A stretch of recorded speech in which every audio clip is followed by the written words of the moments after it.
Welcome to Midwest Paranormal Presents Paranormal Soup. I'm your host, Jason Bland, and tonight we have returning guest, Nick Redfern. Many of you are familiar with him from Ancient Aliens or read his articles on Unexplained Mysteries. Well, and we've had him on here, I think it was the Redfern Forest we talked about before with his new book, The Martians, Evidence of Life on the Red Planet. We're going to be talking about Mars tonight and a little bit about the moon. You know, I remember my fascination with the moon, but I have a fascination with Mars too. Ever since when I was a teenager and the face of Mars was a big topic, and everybody was talking about, is there life on Mars? I mean, is there life on Mars? I don't know. We've talked, the World Wide Web of Weird. We've had a number of anomaly photos on Mars we've shown. It's interesting. I don't know. But we're going to get into tonight. His book is so interesting. Definitely highly recommend. Speaking of the World Wide Web of Weird, we do have a lot of weird to get to, which we will, and Nick will join us after the World Wide Web of Weird. We will also take your phone calls later in the show. Only be 2 of the phone lines open, but I'll give those out later on. But we got a lot to get to, so let's go ahead and get rolling right on into it.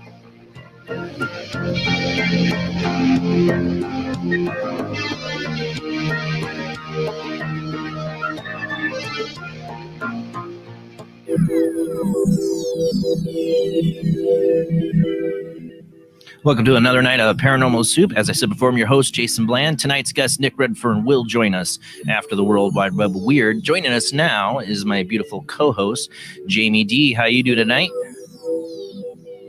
I'm doing well, thank you.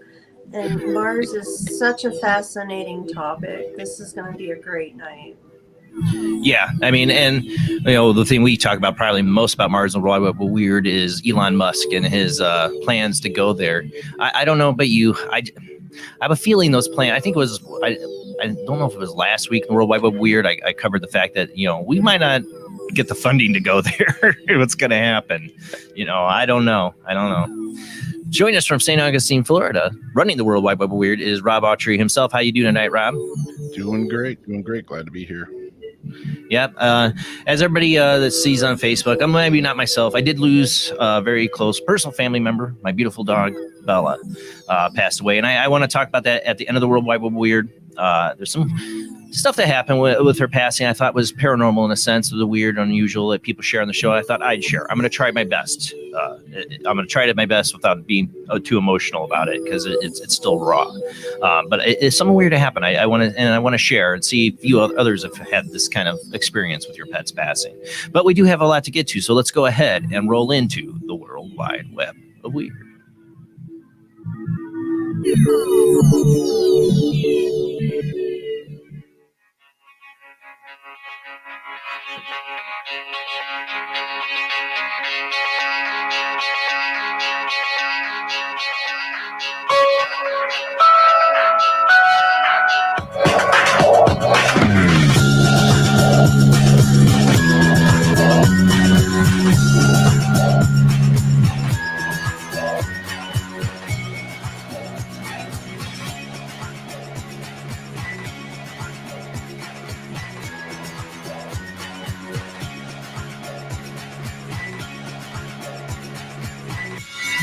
Tonight on the World Wide Web of Weird, of course, we're talking about life on Mars, but not long ago in the World Wide Web of Weird, we talked about life on Venus.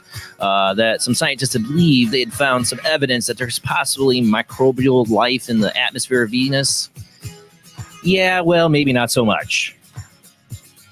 For those listening on the World Wide Web of Weird Paranormal Soup Radio Network, we are a webcast. You can watch us on Facebook and YouTube.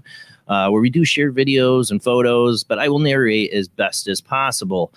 This comes from sciencemag.org. Potential sightings of life on Venus are fading as astronomers downgrade their original claims. The announcement in September took the world by storm. Researchers using 2 radio telescopes found signs that the clouds of Venus were harboring a phosphine, a toxic compound that on Earth is only made in significant quantities by microbes and chemists. The unexpectedly high levels detected on Venus could point to a floating microbial biosphere, the researchers suggested in a paper published in Nature Astronomy. But almost immediately, other astronomers began to criticize the results, with 4 independent studies pointing out questionable methods of failing to reproduce the results. Now, after reanalyzing the data, the original proponents are downgrading their claims. Even the most favorable interpretation of their data now suggests phosphine levels are at least 7 times lower than the first reported ones, making it much more tentative finding. The authors reported a preprint post on November 17th, to ARXIV. But the team still believes the gas is there, with possibility that local pockets will rise to higher levels, said Jane Greaves, an astronomer at Cardiff University who led the work for NASA's Venus Exploration Analysis Group. So, yeah, is there life on Mars? Now we're going to say maybe not. I don't. Maybe not. I don't know. We've had guests on here like, no, there is. There's aliens there and all kinds of stuff. I don't know. Nobody knows till you get in a spaceship and get to go there. All right. And then that's gonna be the big thing of the night. I would love to see Elon Musk go to Mars and find the face of Mars and be like, look, it is real, and all that stuff. Probably never would happen, even if he did go. I don't think they're gonna go. All right, I'm Debbie Downer. All right, next one. This might super creep you out. South Korea, and this is from OddityCentral.com. And we had a coverage of this. With China doing this first. Now South Korea's first AI-powered news anchor looks eerily realistic. Not eerily, it's realistic, man. South Korean television channel MBN recently introduced its viewers to the Asian country's first ever AI-powered news anchor, an eerily realistic version of a human anchor, Kim Joo-ha. Developed by MBN in partnership with artificial intelligence production company MoneyBrain, South Korea's first AI-powered news anchor was reportedly shockingly similar to her human inspiration. Not only did it have the exact same look and voice of the popular presenter, but she also mimicked the small gestures that Kim sometimes makes, like fiddling with a pen while reporting the news. During a broadcast on November 6th, AI Kim even shared a conversation with real-life Kim to compare their voices, which apparently freaked out a lot of people. I was created through deep learning 10 hours of video of Kim Joo-ha, learning the details of her voice, the way she talks, facial expressions, the way her lips move, the way she moves her body, the AI-powered news anchor said. So it took 10 hours for this AI to go, yeah, I got it, I can mimic that. Or go ahead and give them a little example of it. Or you can unmute it, just to see, hear the voice and everything. I know people don't understand it. Wow, still no sound. Oh, well, don't worry. It's all right. But look how real that is. I mean, you want to talk about fake news? Well, they can do any kind of news. When I talk about China having this, that's, you're like, oh, there go the reporters in China. I mean, they're already controlled. Now they're really controlled. Just have to. There you go. Yes,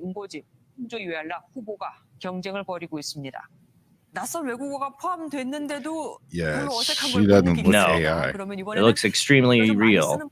It's like those deep fake videos, that they do, which are hilarious. With the George Lucas ones are hilarious. Check it out, people. But everything's going to be an illusion now. I'll go ahead and mute it.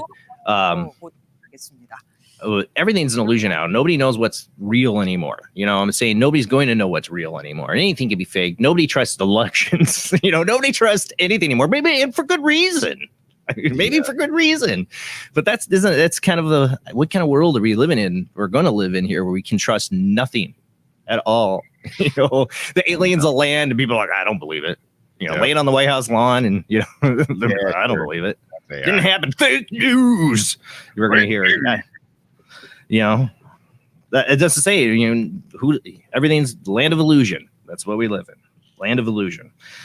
Well, scientists are building Skynet and, all that. They're also creating Planet of the Apes, probably. It's from unexplainedmysteries.com. Scientists put human genes into monkey brains.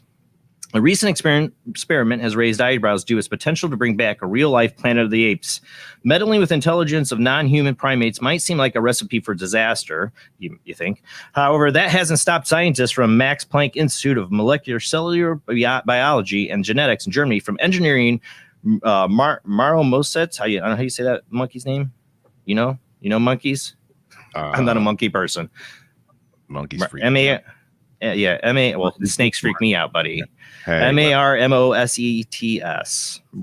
Marmosets with human genes inserted into monkeys. Okay, monkeys with human genes inserted into their brains. The experiment, which may ring alarm bells, ding, ding, ding, for anyone familiar with the Planet of the Apes movies, reportedly resulted in the monkeys growing a larger neocortex. Oh, that's just great. Part of the brain is responsible for higher functions such as sensory perception, cognition, spatial reasoning, and language. Talking monkeys coming to you soon. Wow. Coming to you soon. That's going to be the hot new Christmas present. You're talking monkey. Filthy ape. It'll be more like, get your hands off me, you filthy human. Yep, exactly. I'm going to throw my poo at you. At least we'll get some verbal warning before they fling their poo at us, right? The physical shape of the brains also changed to mimic aspects of the human brain. Well... What did you think was going to happen, right? We found indeed that the neocortex of the common marmoset brain, or monkey brain here, was enlarged and the brain's surface folded, said study author Michael Heed. The cortical plate was also thicker than normal. Furthermore, we could see increased numbers of basal radial glia progenitors. Whoa, what am I hearing?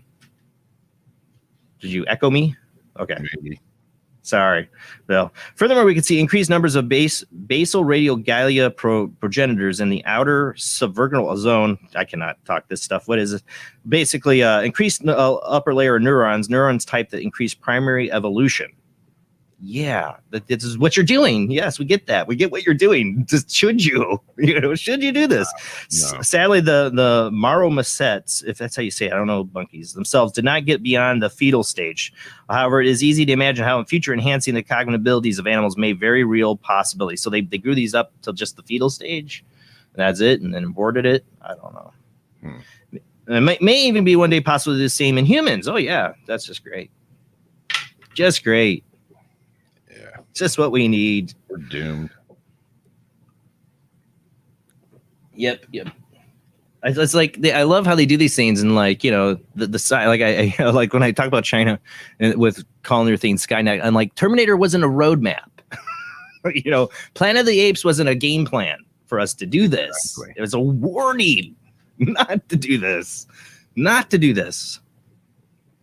All right, let's move on. Another one from Unexplained Mysteries. Possessed woman at center of Irish court case.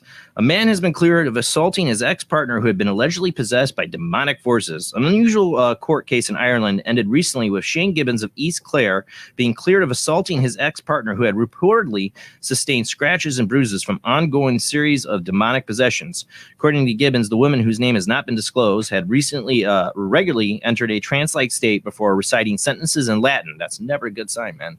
That's why I broke up with her, right? Exactly. Or did she break up with him in Latin?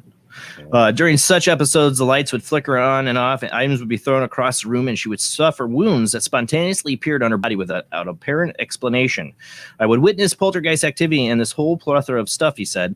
The bruising she was getting was horrible. When I wasn't there, it would escalate. Some of the marks she got were horrific-looking marks, scratches, marks, and all that. The problem got so bad, Gibbons recruited the assistance of parish priest Father Donna O'Mara, who later confirmed in a court that what he was saying was true, although stopped short of confirming that the woman had definitely been possessed. Healer Jane Donnelly also recalled meeting the couple. She was just completely catatonic, like out of it, she said. I've seen demons and different things, but that level of possession I've only seen in the movies, to be honest. I was able to help her, and I was able to remove it, and she went home. And I was good for a good number of months before it came at her again. The case was ultimately dismissed from the court, with Judge Patrick Duncan declaring that the version of events concerning the occult, exorcism, and devilish possession should have been explored more by the state. I'm supposing they mean by like the state officials shouldn't have brought this case to them. They should have looked in and say, "Oh yeah, it was demons." But you know that is a thing of people with demonic people, of alien abductees too. Where one person in the relationship is being physically assaulted by aliens or demonic possession, there's marks, bruising, and then their poor partner, people are like, "Are you beating her?" Yeah, I mean, serious. It's a serious problem. People are, or I believe that people do go through this. There's definitely evidence of it. And so people wonder that, the person's already going through enough. You got people wondering if they're going through domestic abuse. All right, let's move on. I don't know if you should play this video because Jamie's got me freaked out now. I don't know if they'll play the video. Don't. I don't know, because Jamie got me freaked out that they might stop the video because we're playing a little clip from a Fox News thing. So don't play it. That's a picture of it. Don't play it. Okay. But I think this is interesting. You can go find this on Coast to Coast AM by Tim Binnell.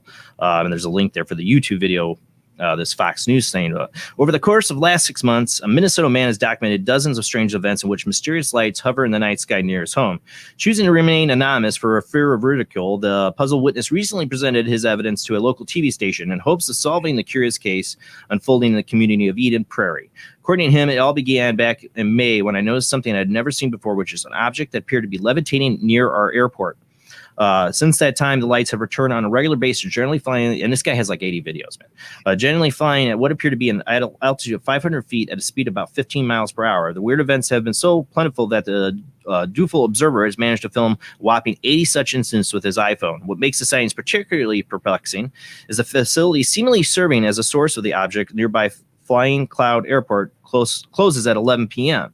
As such, there should be no activity in the sky at the site, yet the man keeps seeing the strange lights, making matters all the more mysterious. When the man contacted the airport about the concerns, he was told that they have not seen anything out of the ordinary on their radar. Meanwhile, messages relayed to his local police department as well as the FBI have also yielded to insights into the situation. Asked what he thinks the lights might be, the man mused, "I would just take a shot in the dark and say it's a listening device or something like Big Brother is tracking people's movements."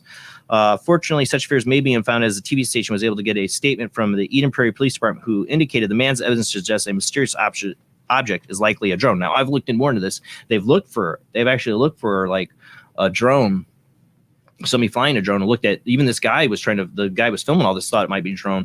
It was trying to find low places where somebody would have to be to have a 500 foot in the air, drone where they were controlling it from. They haven't found the person doing it because it's in restricted airspace.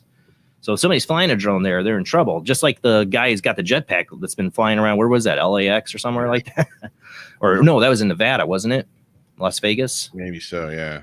And yeah, most of the newer drones are trackable too. What do you mean, like trackable? That they can be tracked if they're flying in a zone. Yeah, they're not supposed to be. So they can figure out where the signal is and stuff. That they haven't found. You're right. They haven't found them. So I thought that's interesting. I don't want to play the video. Jamie, you're probably right. I shouldn't. So, but it is on that article. They guys show a number of snippets. It's a light in the sky, and it definitely tell it's way up there. And this guy filming, it's awesome that he did this, and he put this stuff out there. But he's like, he shows his phone and he's got like all these videos, like so many videos. He just keeps filming them.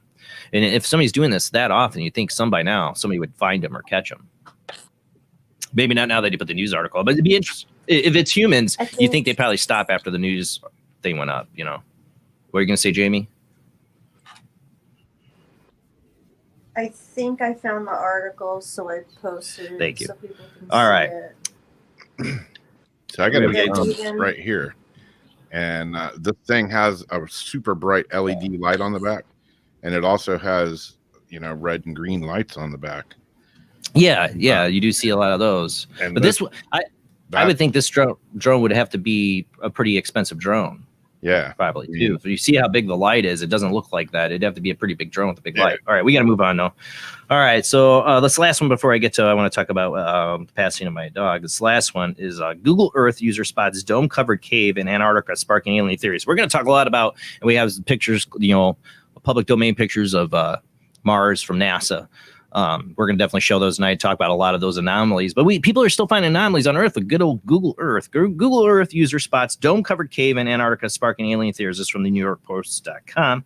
An eagle-eyed Google Earth devotee thinks there's something odd going on in Antarctica. The self-proclaimed Earth Watchman claims he spotted an air vent on top of a metallic shield in a no-fly zone on the icy continent. The keen observer posted a video on YouTube titled "Huge Cave Opening Covered with an Iron Dome in Antarctica. Appears to go deep underground." In his clip, Mr. MBB333 estimates the area is about 100 feet wide based on the measurements using Google Earth tools. Its two distinctive features is a pitch black opening and a metal-like shield. If people can see that there.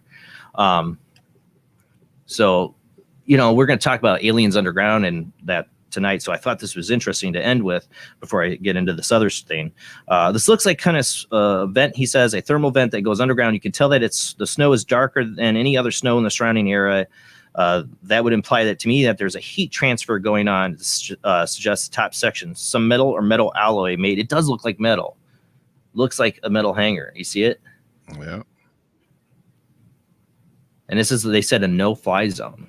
This looks artificial. I don't know. The coordinates for this, let's see if they got it on here. I might not, darn it. It's on the picture, but you can't barely see it. Prehistoric turtle shell. Yeah, look up the article on the New York Post. I was trying to find where the coordinates are. I'm sure there's a link to where the coordinates are on this. You can find it on Google Earth, but it's pretty, I don't know. It's pretty interesting. I don't know.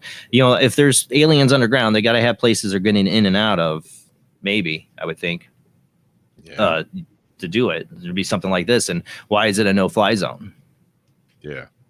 Why in Antarctica? Why can't you fly over there? I would love to know why that is. Yeah, there's going to be a reason.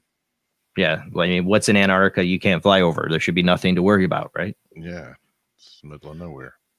Yeah, but this last one I should cover while I still have about 5 minutes left. This week, November 19th, last day of Supernatural, by the way, too. We haven't finished that, so no spoilers. Our first dog, me and my wife bought. This is Bella.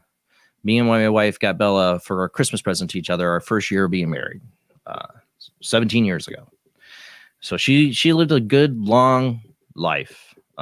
So as a dog owner, I can't ask for much more than that. She lived a long life, but she passed away. It was really hard for her family. But the reason I want to share this tonight is we've had a lot of people share their experiences. I always say when people come to paranormal experiences, more often than not, they're a personal experience of a loved one passing. It's something personal. It's not a haunted house story. And I love those actually better than the haunted house stories. They're powerful ones. And I feel like I had one this week with my dog. And some people aren't dog owners, might not understand, but I think pet owners do. They're a family member. It's really painful. Yeah. It's real painful. I mean, I've watched my mom go. This is the first time I had to have a personal pet put to sleep too for myself. I watched my mom go through it, and my dad, and it's awful.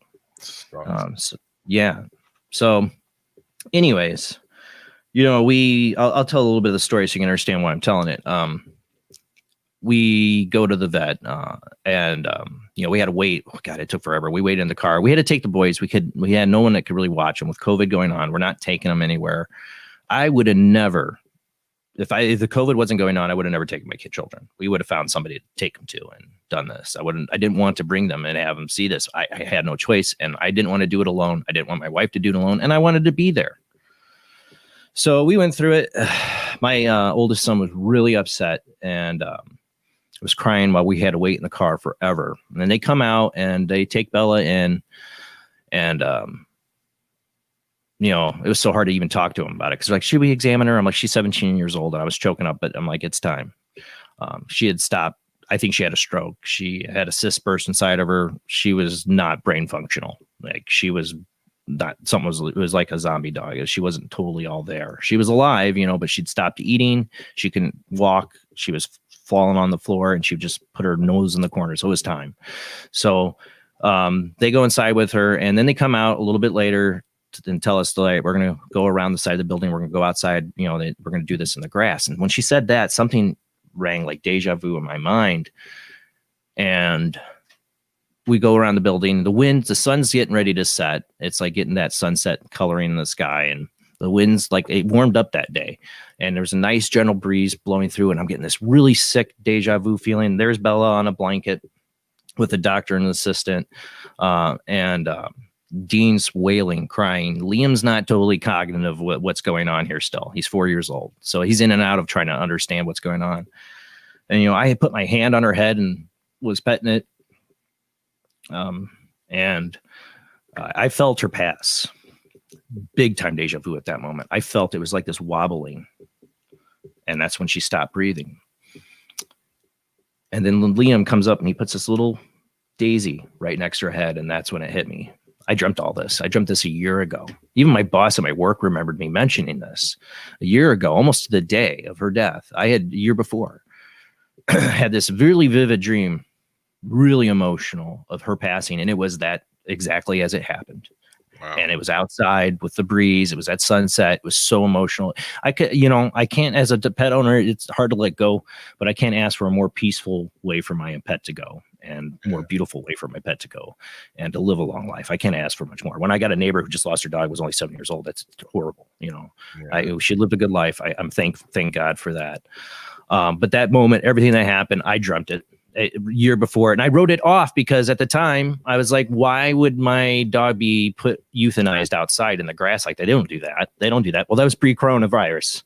I didn't understand. You know, I didn't know. I wrote it off because of that, but it's exactly how it happened. So I thought I'd share that story with you. And also, that night I had a very vivid dream. Maybe it was just a dream, but Bella used to sleep in the bed with us before she started getting too old to do that. And I had a dream where she was physically there. I could feel her, smell her, and touch her. It was a very vivid dream. And I'm like, look, Susan, she's alive. And then Susan's alarm went off and I woke up. She had to go to work. So maybe she came to me. I do believe in pets and the afterlife. I've had my own experience of I talked to about my cat that passed away that I saw, physically there. I do believe she's still with us. All right, but that's it for the World Wide Web of Weird. Thank you for letting me share my experience. I know many of you have, but our guest tonight is Nick Redfern. He's an awesome guest. This is his fourth time on the show, so we can't wait to bring him back on and talk about his newest book. Get the screen on me here. Bye, Bella. The Martians. Evidence of life on the red planet. Can't wait to talk about that. And we will open up the phone lines later when we come back from the second commercial break. We'll wait to hold the phone lines till later. All right, guys, we'll be right back.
Join us every Wednesday night at midnight Eastern Standard Time for Weird Wednesday, the live stream, with your hosts Jamie, the Living Dead Girl, and Rob, the Phantom, where we'll talk about all things paranormal, including zodiac, astrology, tarot card and oracle card readings, live ghost boxing and spirit communication, where we'll do voices from beyond the Cold Case Files.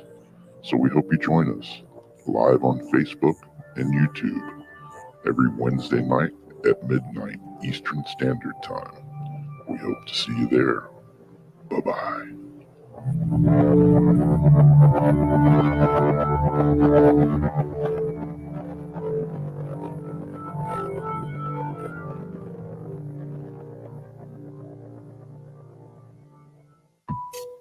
Since 1948, Fate magazine has brought you reports of the strange and unknown, all of them true.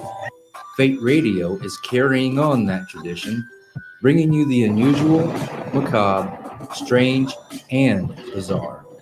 Join host Kat Hobson Sunday nights from 8 to 10 p.m. Eastern on WBHM Digital Broadcasting.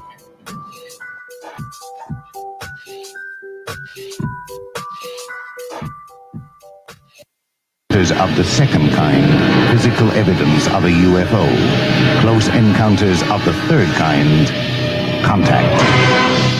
From Steven Spielberg, the director of Jaws, comes one of the most ambitious and unusual films ever made. And what you will see has never been seen before. It's a cosmic mystery crossing what many scientists believe will be the next threshold of human experience. It's called Close Encounters of the Third Kind. It begins in an Indiana town and leads to one inescapable conclusion. We are not alone.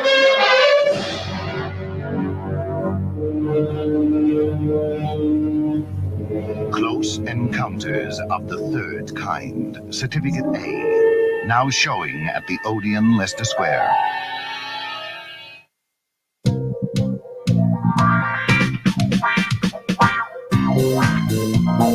The night is alive. Join us and take a walk on the weird side when you tune in to the Kingdom of Nye, hosted by Heather Wade, the finest in late night talk. Listen live free weeknights starting at 9 p.m. Pacific time at thekingdomofnye.com, talkstreamlive.com, and the Paranormal Radio app.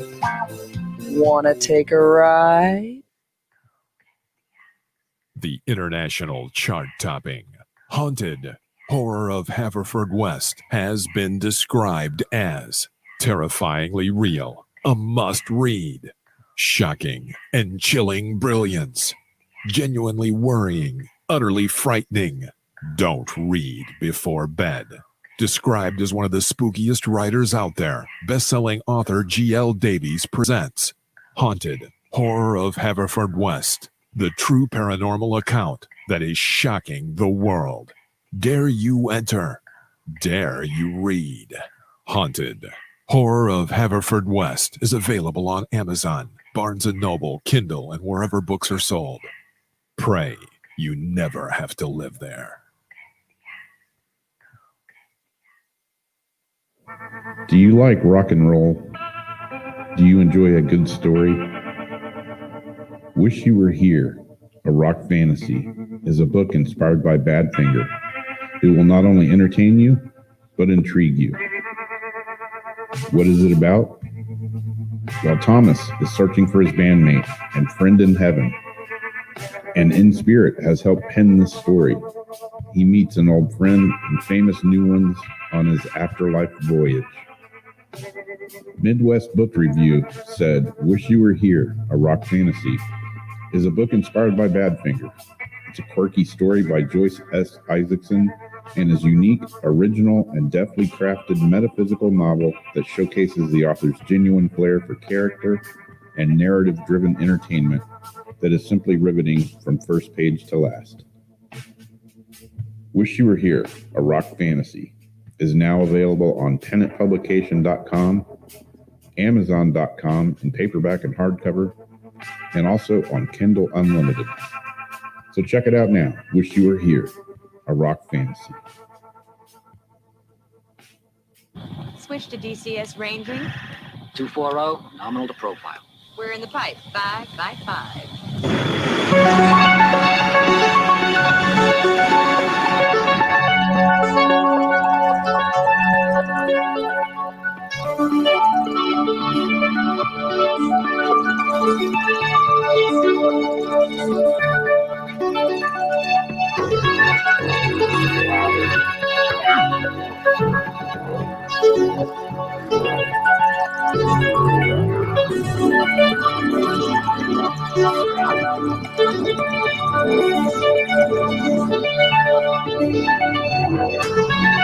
Tonight on Paranormal Soup, we have returning guest Nick Redfern. Nick Redfern has a new book, The Martians, Evidence of Life on the Red Planet. I am excited to talk about this. We're going to talk about what kind of sightings did Martians have, what caused the world to become a harsh and desert-like Did global warming or nuclear war ensure their extinction? Are Martian artifacts strewn about the surface just waiting to be found by NASA? We're going to show some of those tonight.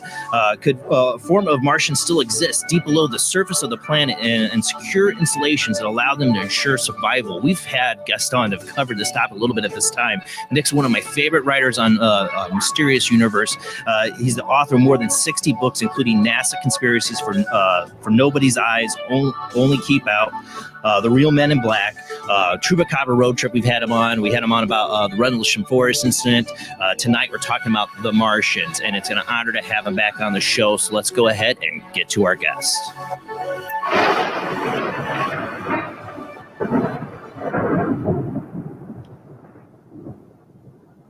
How you doing tonight, Nick? Hey, Jason.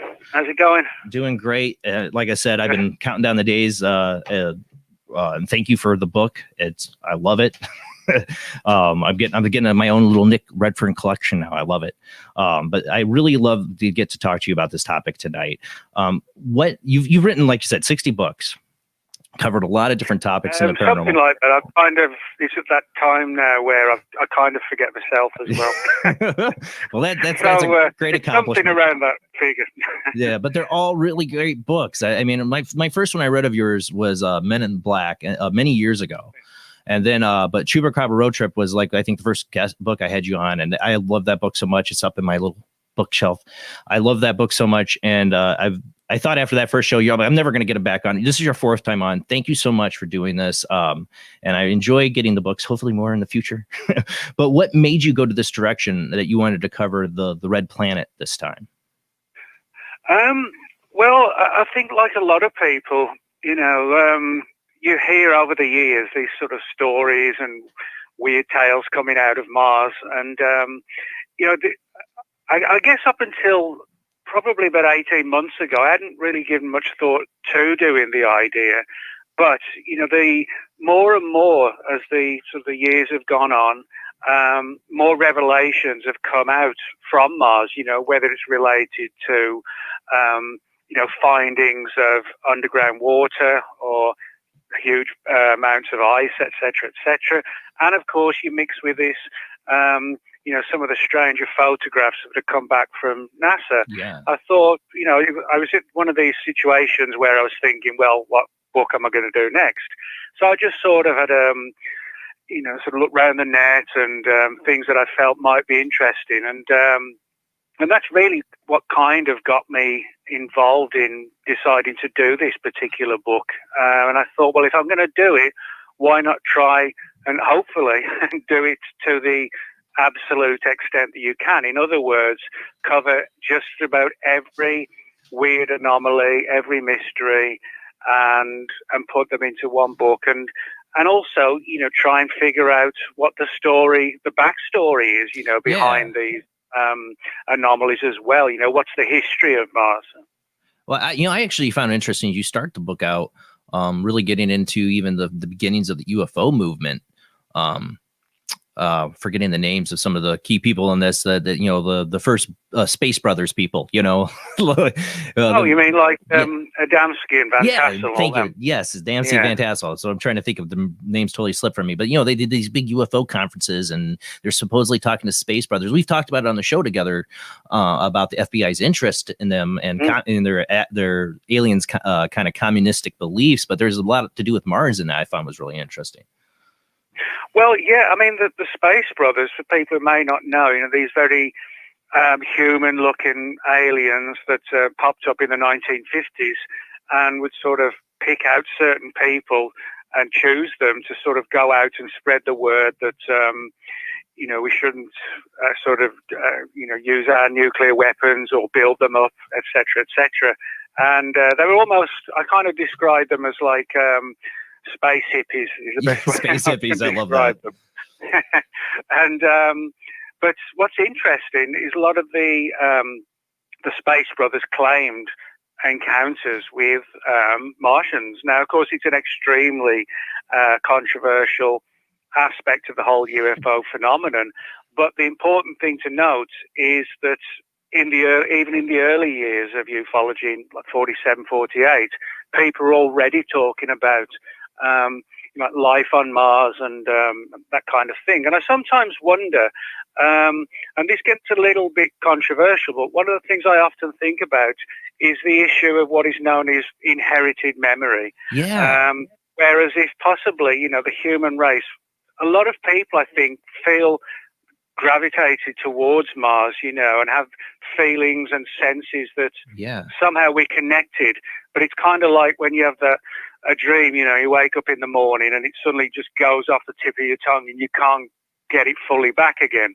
And I think it could be something like that, like an inherited memory on our part.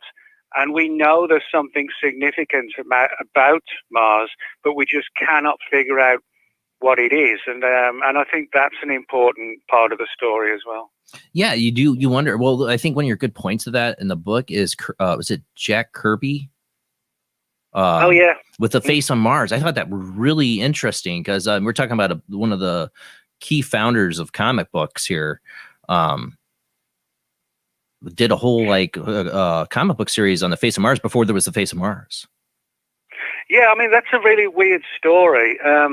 Jack Kirby, he's probably best known, I guess, for being a comic book writer and artist for like superhero type comic books.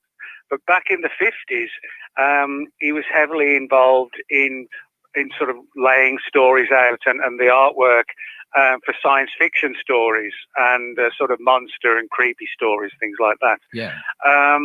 Now, what's particularly intriguing is that in the 50s, Jack Kirby was one of the key figures on this particular comic book story, which is split into 3 sections across 3 comic book episodes. Yeah. And one of them was called The Face on Mars. Yeah. Now, everybody's heard of the face on Mars as we know it today, and the pictures from NASA came back in 1975.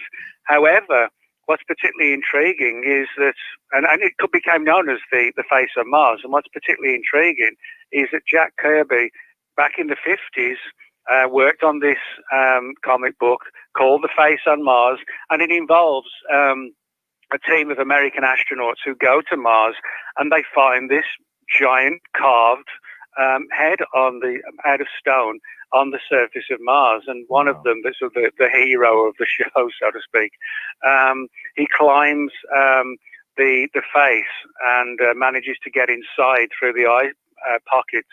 And he has this kind of vision of an ancient war between Martians and another extraterrestrial species.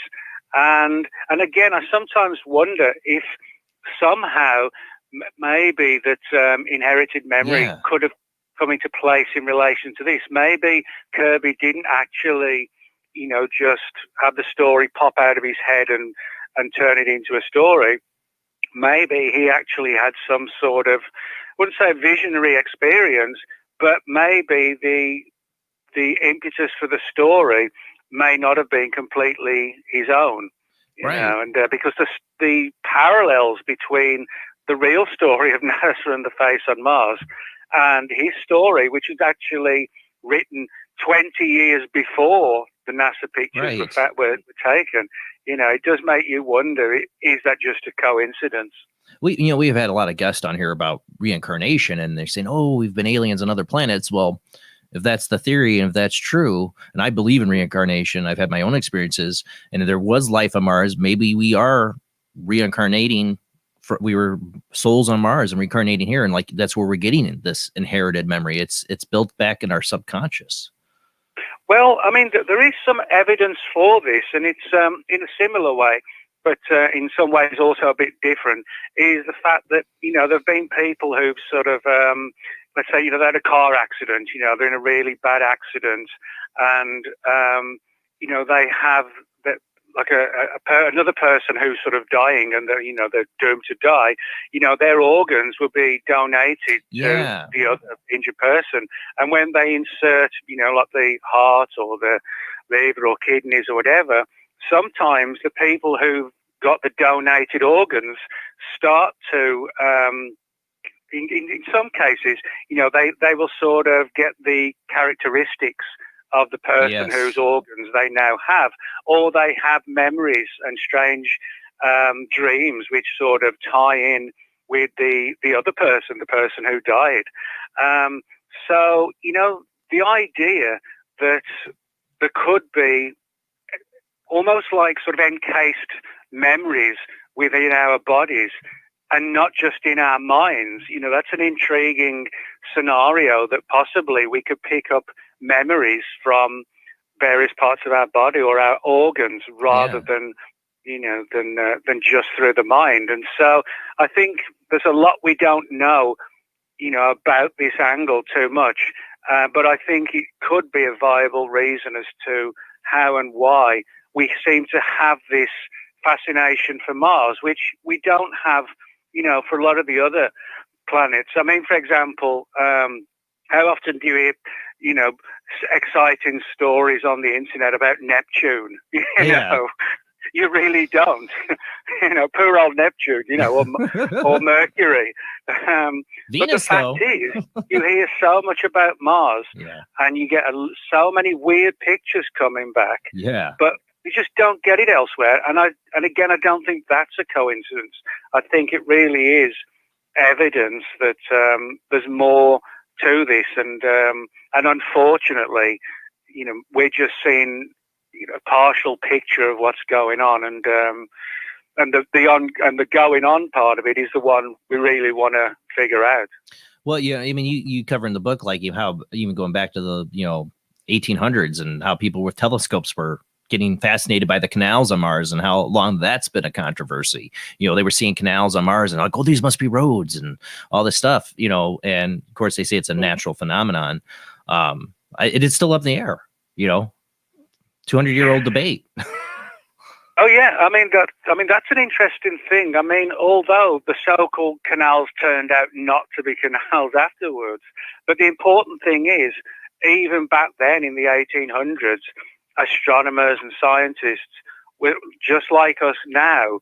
They were fascinated by Mars as well. And there are also a lot of mysteries back then in that same time frame. I'll give you a classic example, and it relates to Jonathan Swift's classic novel of 1726, Gulliver's Travels, which has been made into a couple of movies over the years as well. Now, what's intriguing is that in Gulliver's Travels, Jonathan Swift mentions mentions the fact that Mars has two moons in orbit around it, and we know that, you know, that Mars does have two Mars. They're called Phobos and Deimos, and they're very small moons, and you know, they actually rotate around Mars extremely close to Mars itself as well. Now, you might think, well, so what? You know, what does that mean? Well, as I said, Jonathan Swift actually wrote the book itself in 1726, and the number of moons that he talks about in the book is 2. Now, what's particularly intriguing is that the two moons of Mars, Phobos and Deimos, were actually not found until 1877, which is like 140, 150 years before scientists actually found it in the modern era. And so, in other words, you have to wonder, how is it that you know, that he was able to sort of predict that there really would be two moons surrounding Mars? And now, was it just a coincidence, or is it possible that Swift had access to ancient secret knowledge that may have allowed him to you know, be pretty accurate? Because if you read the book, the descriptions and the sizes of the two moons that he talks about in his novel are actually not too far off from the real dimensions of the two moons. So that makes it even more what are the odds of that? If him just let's just say he was just making it up. Okay. Well, yeah, I mean, that's what are the kind odds of like, that, you know? Yeah, I mean, if you could do that, you should be, running the lottery. Right. We'd all be millionaires. But an inherited memory does maybe he did sit there and make it up. But just like I've seen got people training to like enhance their ability to read people with being mediums or psychics is to go with your first thought, and all that. Well, if it's inherited memory, maybe he was just how many moons do I want Mars to have? Oh, let's go with 2, and they're going to be this. That he's pulling it just that easily from his. I don't know. It's like the wreck of the Titan and the real wreck of the Titanic. Do people pick up in this subconscious knowledge or something, or universal knowledge of this stuff?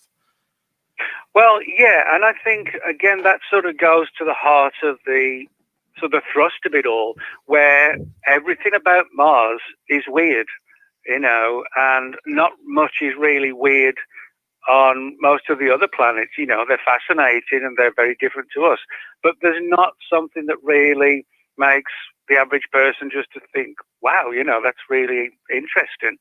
And again, that's one of the reasons why I felt it was worth writing the book, because nobody wants just to hear about frozen water under the mountains or whatever. It's part of it, but you want something a bit more, eye-opening. And so for that reason, I think, Mars is sort of the ideal, I would say, candidate for if we really want to go looking for life on another world, and we're still right now stuck, we just cannot get to, the next solar system. I mean, it takes us years, to get outside of the solar system. So I feel, and did feel when I was writing the book, that if we're going to try and find evidence of life outside of our world, the best way to do it would be to approach Mars and see what we can find, whether it's through like remote viewing, whether it's through photographs, spacecraft, etc. But one way or another, Mars isn't too far away for us, to get there. And I think that's probably our best chance to try and find hard evidence. Elon Musk is sure trying. Some kind of Martian life. Elon Musk is sure trying. I forgot what was a film director just recently. I can't remember his name at the moment. It was like basically downing Elon Musk like for wanting to go there, that it's not worth it. It's basically the galaxy's crap hole. It's going to be a horrible experience. You're going to have a bad time, basically. Wesley's trying to tell Elon Musk, because right now we're looking at it as a one-way trip for people. They're not, so we make the, we go in 2030 or whatever. At this moment, it looks like if they go, they're not coming back. They might be able to send us radio signals like, here we are, we made it. There's the face on Mars. Take a selfie with it, but they're not coming back. And that seems kind of like a bad idea. I don't know. I want to know though. Yeah. Well, I mean, the problem is with us going to Mars, is that it's a huge distance from here. Now, I'll give you an example so people understand. The average distance, I should stress, Mars's orbit, it has a weird orbit, so it actually changes in terms of the miles from Earth. But the average distance from Mars to the Earth is 140 million miles away. Now, the Sun is only 93 million miles away, and Mars is 140 million miles away. So we're talking about an immense distance. Now, although over the last couple of decades, experiments have been undertaken to see if, astronauts could actually, make it to Mars and back. And by that, I mean, there's several kind of angles. One is the sort of the psychological aspect.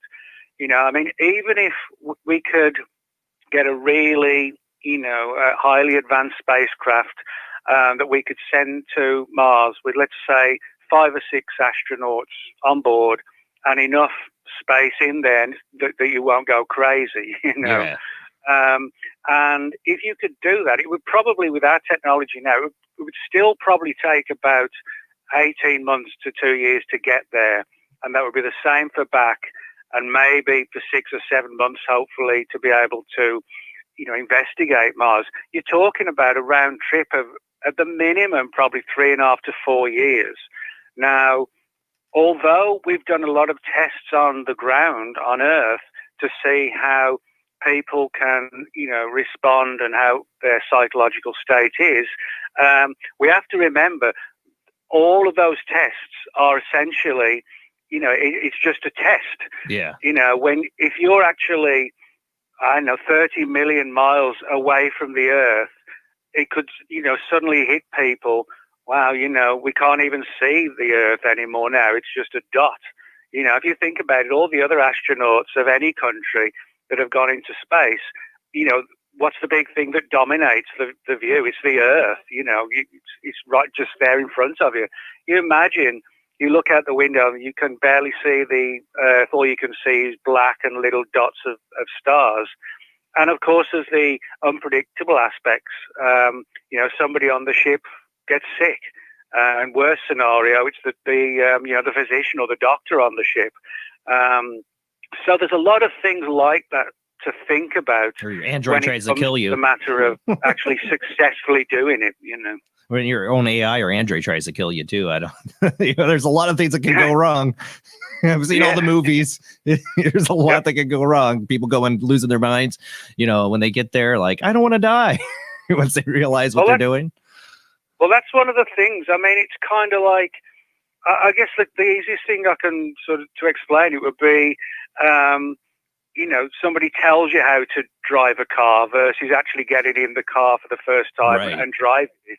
Or somebody says, what's the best way to learn to swim? Well, you can get a lesson from a teacher, but just push them in the water, they'll start swimming. So, in other words, it's not as simple as it sounds. That we can build a super fast ship and we'll be there in 6 months.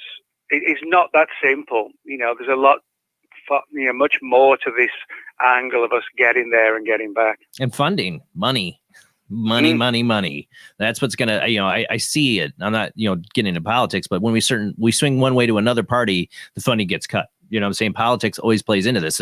We stopped going to the moon, funding, maybe we're aliens, but money is a big part. This is a huge endeavor. It's going to cost a ton of money, and you're pretty much sending people probably to their deaths. Like if they live, they're going to die there. They're not coming back. That's what it looks like, at least. Well, yeah, and I think, with that kind of in mind, I think one of the most important aspects of all this is the issue of sending probes and rovers and to get as many photographs as possible, without being pessimistic. I'm honestly not being pessimistic, but I do think that probably for the next few years still, the best way to get really interesting pictures and hopefully even more photos showing some of these weird anomalies, I still think that probes, sort of robotic type craft are going to be the best thing. Yeah. They can be damaged, but very often, that we've managed to get them up and running again. They're not going to have heart attacks or anything like that. And so I think that is possibly the best, most down-to-earth fashion. But then you've also got the alternative scenarios, which I talk about in the book as well, using the power of remote viewing, to project, imagery, and try and focus on Mars psychically rather than, with a gigantic craft that's heading off into who knows where. Well, yeah, you have in the book for the Freedom of Information Act, talk about the 1984 CIA remote viewing that, infamously was founded through the Freedom of Information Act, where they, basically, you don't know who the remote viewer is, but they're giving this information. And this was a totally CIA thing, unbeknownst to NASA, right? That they were trying to remote view Mars. So you want to talk a little bit of that? Yeah, sure. Well, this goes back to May the 22nd, 1984, when the CIA quietly and carefully ran a project to try and remote view the planet Mars. Now, remote viewing essentially is sort of projecting your mind into the past, into the present, to other parts of the world, and also into the future. And So in essence, it's sort of psychically using the mind. Now, what's intriguing about this particular story is that we only know about it because just a few years ago, the CIA eventually released the particular documents revolving around this experiment. The CIA didn't actually release the documentation until a few years ago, and the documents surfaced through the terms of the Freedom of Information Act. And the remote views that they brought in, so far, only one of the project revelations have been placed into the public domain now. But we know that there were 5 or 6 other experiments in 1984 as well that were designed to try and figure out what was going on Mars. Now, what's interesting is that the CIA team were brought in by the CIA higher-ups and were told that they wanted to, at least first, start remote viewing Mars roughly around 1 million years BC. And that in itself is intriguing, because why is it that the CIA had a specific time frame in mind? You know, it's not like, you know, people who work at the CIA go to work and say, oh, I think I'm going to run a program to see what happened on Mars 1 million years ago. You know, that's not how things work. You know, they're carefully put together, and they have reasoning behind why they do these remote viewing operations. And so for the CIA had to have this deep sort of needing, if you like, to try and figure out what was going on Mars a long, long time ago, suggests to me that they knew something about it. Now, what's even more intriguing is that NASA, which is the primary agency for, you know, space research, NASA was actually kept out of the loop. The CIA did not consult them or share with them any data at all. So, in other words, you know, the one agency that we all assume, you know, that does space exploration, you know, from the United States is NASA. Well, now we know that it wasn't just NASA. We know that other agencies have taken alternative ways to try and figure out what's going on Mars. And that still goes on to this day. I mean, for example, one of the people I interviewed for the book was a good friend of mine, Kimberly Rackley. And Kim is a very well-respected and skilled remote viewer. And she performed a very similar experiment to the one the CIA ran. And both of them came out with very similar scenarios, that being of Mars being in a state of complete sort of flux and disaster, almost kind of like an Armageddon type situation. Now, whether this was due to something like an ancient nuclear war, you know, something that would mirror, if we had a third world war, that kind of thing, or possibly, you know, some kind of event in the solar system, like, for example, you know, an armada, if you like, of asteroids slamming into Mars and, you know, destroying the atmosphere, that kind of thing. But what's particularly interesting in relation to the CIA's program is that the remote viewers, when the operations were over, said that they could see these very human-looking creatures on Mars, you know, almost identical to us. But the big difference was the fact that they were about 10 to 12 feet tall. And Kimberly as well, she picked up on these sort of human-like giants, but obviously not humans. And there seemed to be sort of planet-wide panic, you know. And so for some reason, you know, it's the CIA at the very least was one agency beyond NASA that was looking into all this. And as I said, this leads me to think that they know more about the history of Mars.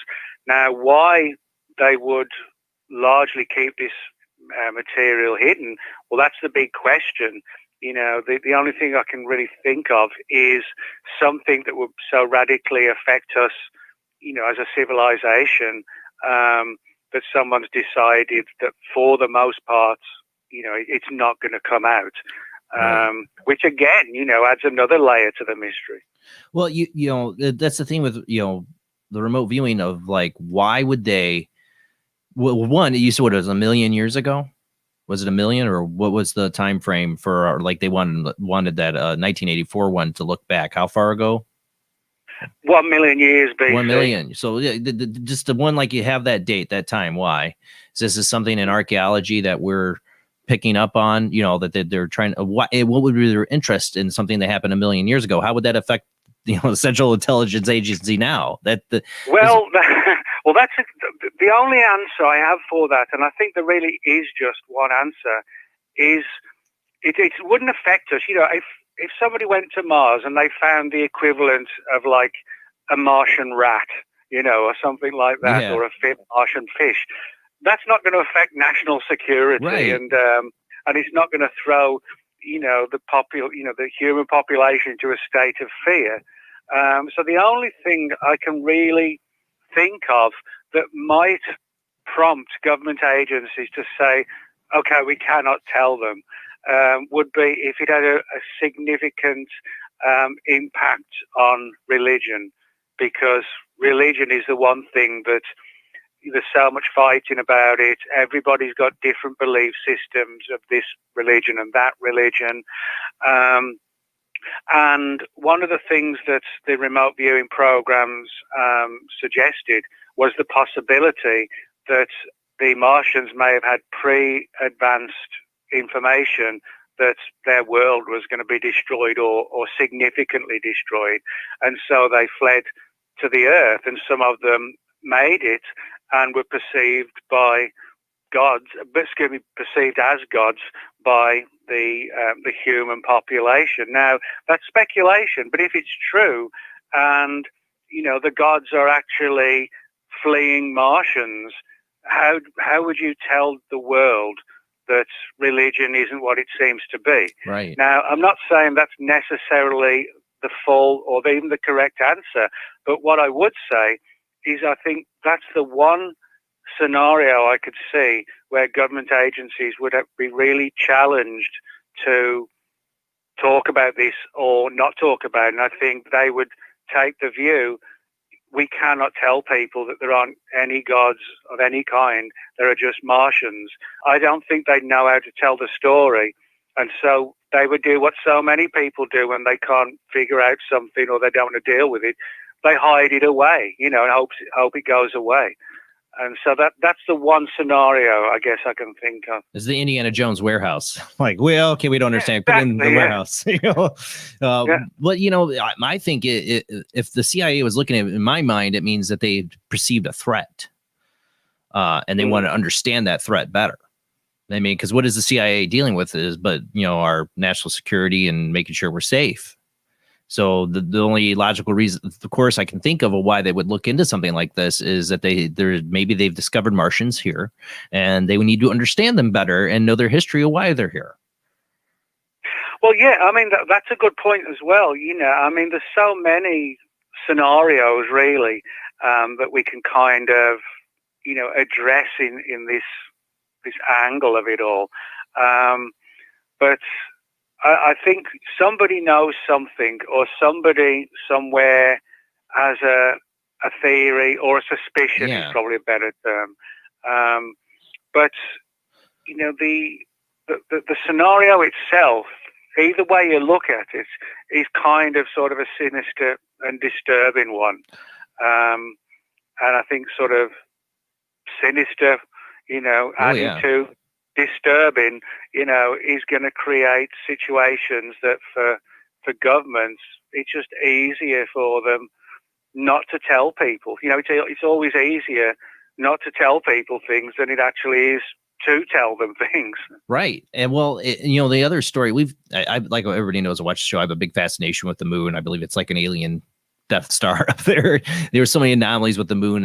That's a whole topic itself. But you bring up the famous case of Indigo Swan remote viewing the moon by an unknown agency. We didn't know if it was CIA or who was asking him to, but they asked him to remote view the moon. But you want to talk about how that connected with Mars, though, I found was really interesting.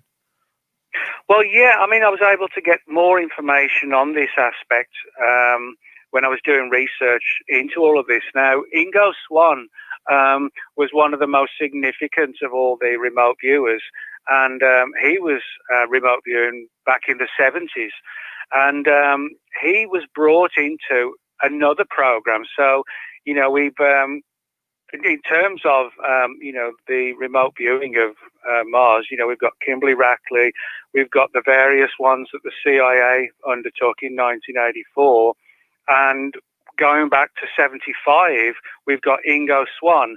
Now, so in other words, this remote viewing of some of the, you know, the planets and the moons in our solar system, that's actually been going on a long time. Now, what happened was that Ingo Swann was approached by a sort of very kind of clandestine character who called himself Mr. Axelrod, and almost certainly that was not his real name. Yeah. And there was a really strange situation in relation to getting Swann to where this project wanted the group to do all the work, and he was blindfolded and put into a helicopter, and so nobody would know.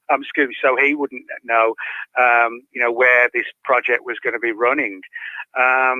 But he agreed to go along, and one of the reasons why they brought him on board was because of a book written by a man named George Leonard, and it was titled, I forget the exact title, but I think it was Somebody's on Our Moon. And for people who don't know, the moon itself always shows one side of the moon. It doesn't spin around the Earth. Right. It's just in one particular situation. And so we never get to see the far side of the moon. We only see the side of the moon that we see. And George Leonard, in his book, talked about some of the photographs again that had come back this time from the moon, which seemed to show distinct buildings and structures on the far side of moon. And Axelrod wanted the far side of the moon to be remote viewed for this particular project that he was running. Now, what's intriguing is that Ingo Swann said that when he was doing the remote viewing on the far side, that he had images, interestingly enough, of these very human-looking but extremely tall humanoids, which sounds very much like what the CIA was talking about 7 years later in their Mars program.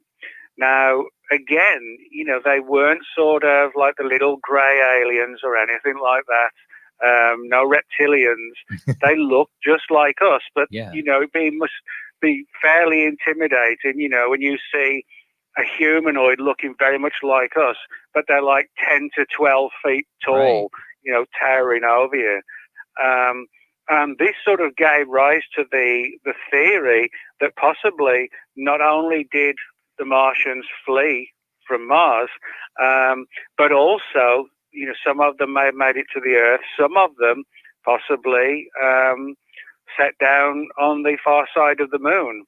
Now, although this is speculation, the project that Ingo Swann was involved in was not speculation. The agency that was running it, and we don't actually know the name, we don't know who Axelrod worked for, and he was very careful not to name the agency's particular title.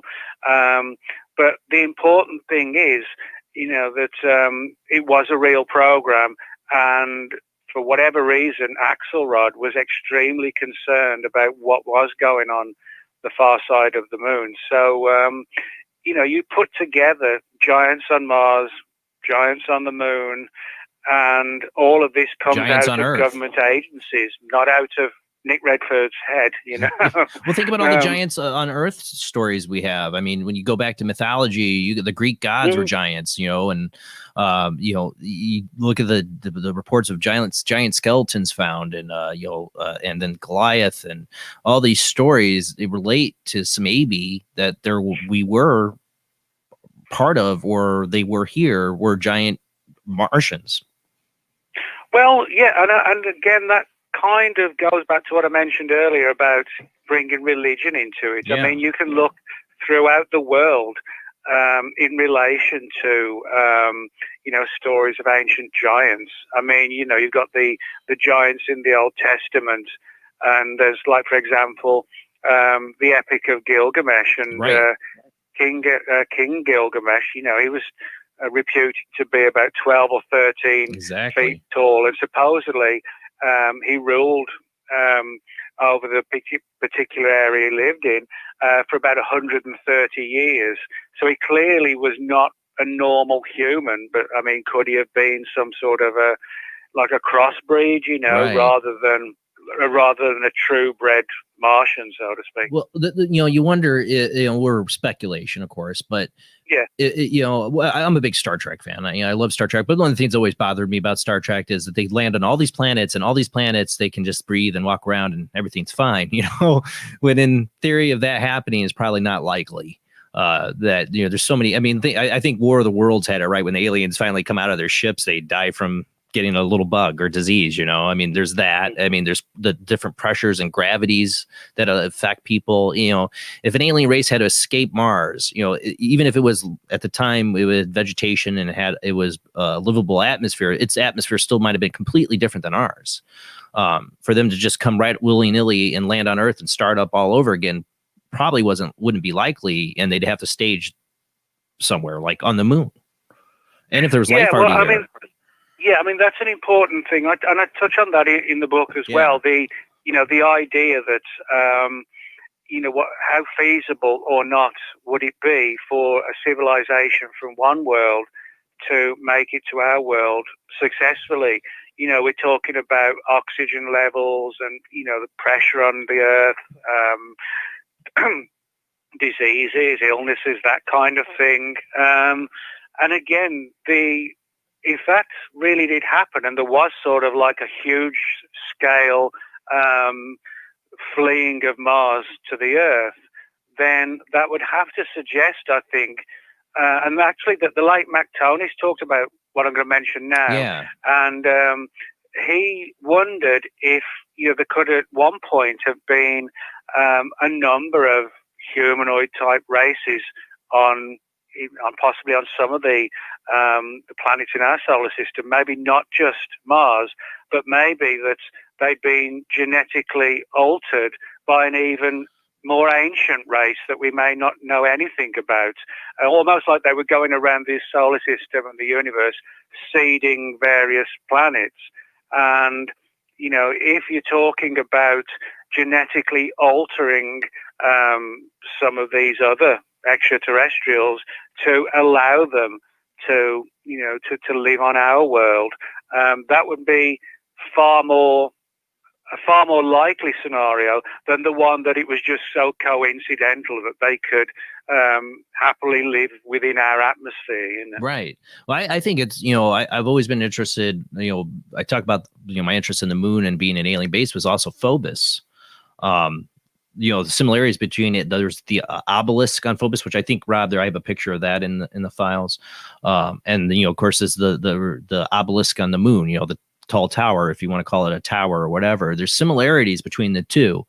I remember Carl Sagan even pointing out that one of the most weirdest anomalies in the solar system was Phobos. Well, yeah, and I mean, you can find these, these obelisks, these monoliths, however you want to term them. Also, there's one on Mars itself. I actually reproduced a picture in the book, and another picture that I reproduced in the book is one of these monoliths on the surface of Phobos as well. Yeah. Now, that's an intriguing thing, because if it really is sort of, I won't say man-made, I'll say Martian-made monolith on Phobos, then that would be definitive proof that the Martians did have space travel. There's no other way for them to get on Mars, So that's an important aspect of the story as well. As to why or how they built those monoliths, I mean, that's a completely different angle. But what is interesting is that you have one of these sort of classic monoliths in the 1968 movie, 2001: A Space Odyssey. And that is eerily similar to, what's been photographed on the moon and on Mars and on Phobos. And again, I have to wonder if once more, like with the Jack Kirby situation, with Jonathan Swift, was something impacting on their minds? Was it inherited memory? But all of these things are, what puts them all in the same category is that there was this coincidental situation of fact and fiction blending together, whether it's comic books or novels and movies. But there seems to be this link where we come up with an idea and then we find there was actually a real equivalent of it on Mars. Yeah, exactly. And I see even that in what we envision for future space travel. I've seen ideas or read articles about them turning asteroids or small moons into spaceships or living ecospheres. What if that's what Phobos is? It's it was their first away station when their planet was dying, like their first space station for that. They used they hollow out a structure and they can bring it into the gravity of the planet and use it as a staging area to come off here and then start a new staging area on our moon. Both of them have weird orbits and, both of them are kind of anomalies in our solar system. It makes you wonder if they use these large bodies and turn them into, like, I guess, space stations or whatever, Death Stars, and or they're using them as planet birthers. Like the moon has so much to do with the evolution of life on this planet. You wonder if that's maybe they did that on purpose. They started a whole new terraforming on our planet. Well, yeah, again, that's also something that Mac Tony's talked about, and I interviewed him in the early 2000s, and one of the things he thought could be going on was sort of like the creation of mega-scale spacecraft, which would be so unfeasible to create something so massive and get it into the atmosphere. Well, why not kind of terraform one of those moons and essentially turn it into, to a significant degree, to turn it into a hollow world. And who knows if we send a craft to Phobos, and we've got astronauts on board. Who knows? We might find some amazing revelations, because over the years, there've been a number of researchers who come forward suggesting that at least portions of Phobos could be significantly hollow. Right. Now, maybe whether it's hollowed out by nature or hollowed out by Martians, if you've got some sort of huge asteroid or a moon, however you want to term it, but you could actually sort of reinvent it as a spacecraft. A lot of the problems would go out of the window because you're just remodeling something that already exists. Shielding yourself from radiation. For one, they found recently that the moon's surface would be able to shield you from radiation if you went below surface. That's a big one. That would be an expensive endeavor to make something that big to shield yourself from radiation when you already get it right there in your hands. You just got to hollow it out. Yeah, you're right. And there's so many, things like this in relation to Mars. And I guess the other big angle in relation to all of this is the various photographs that have come back from Mars. And some of those are really, really weird. Yeah, we're going to get into that. We're going to be coming to a commercial break here soon. I think after commercial break, we'll get into that. But right. I do want to say, talk about fiction and that. picking up on this stuff. Have you ever seen now I forgot the name of the show. It's a newer one. It's off of a book series. What is it? Exodus? No. Anyways, in that, it's in the future. It's in the future, and they show like the humans on Mars have changed. In the book series, I've read a little bit of it. The humans are tall. They get taller because of the gravity, the way it is on Mars. So it makes sense, right? It makes sense that these Martians would be taller. They had a different kind of gravity than us. They would develop differently. And scientists have said that humans stay there long enough, they will too. Well, that's another example of how sci-fi and the real world have sort of blended together. And again, you have to wonder how and why has that happened.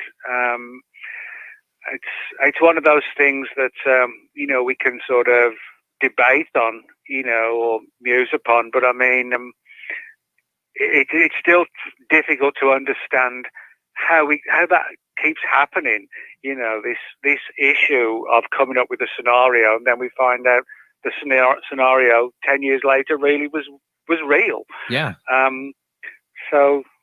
Yeah, I've talked on this show before. My favorite writer is Stephen King, and he always talked about when he would write a book that he, in his book on writing, it's like a fossil, and you have to uncover it. And I thought that was really insightful from one of my favorite authors. That's because I've tried to do my own fictional writing, and I've come up with story ideas that later become big Hollywood movies. I'm like, man.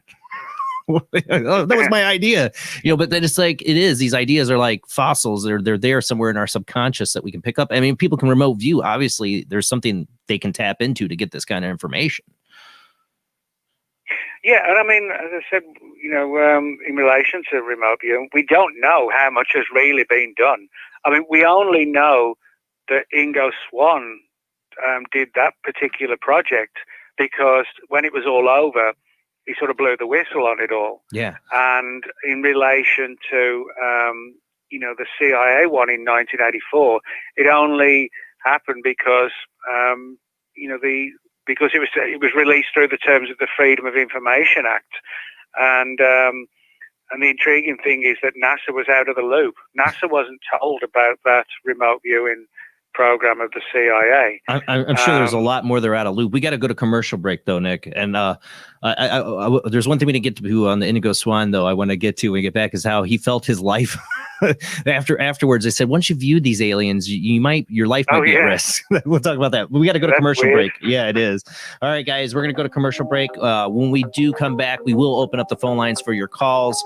Ask your questions of the great guest Nick Redfern. If you had an interest in Mars, do you believe there's life on Mars now or has been life? I'm one of those people. I've always felt that way. It's like he talked about ingrained memories. I think from a childhood, I've always been fascinated with Mars. Felt that there had been life in the past there. Maybe it's just my sci-fi brain. I don't know. Give us your thoughts. Call in the show. We'll be right back after a short commercial break.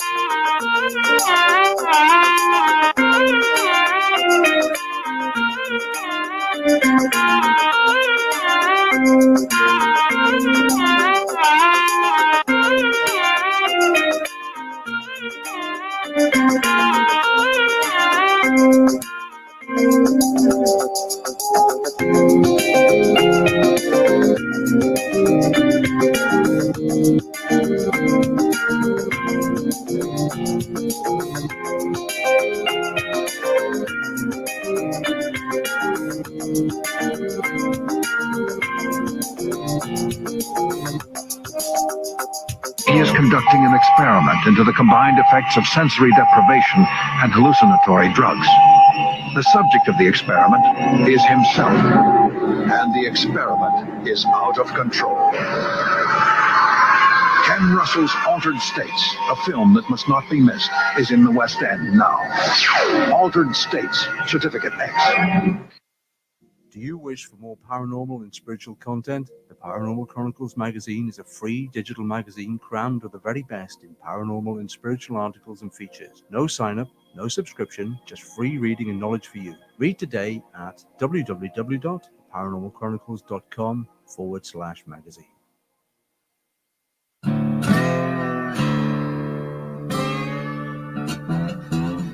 Oh, come on. I'm Southern, but... Nope. That'll do. Hello.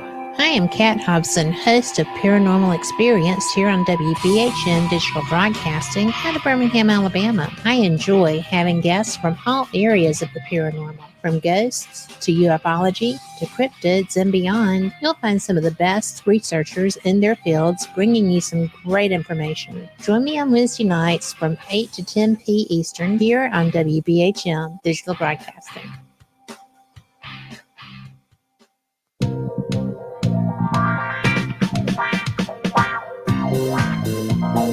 The night is alive. Join us and take a walk on the weird side when you tune in to the Kingdom of Nye, hosted by Heather Wade, the finest in late night talk. Listen live free weeknights starting at 9 p.m. Pacific time at thekingdomofnye.com, talkstreamlive.com, and the Paranormal Radio app. Wanna take a ride? Join us every Wednesday night at midnight Eastern Standard Time for Weird Wednesday, the live stream, with your hosts Jamie, the Living Dead Girl, and Rob, the Phantom, where we'll talk about all things paranormal, including zodiac, astrology, tarot card and oracle card readings, live ghost boxing and spirit communication, where we'll do voices from beyond the cold case files. So we hope you join us live on Facebook and YouTube every Wednesday night at midnight Eastern Standard Time. We hope to see you there. Bye-bye.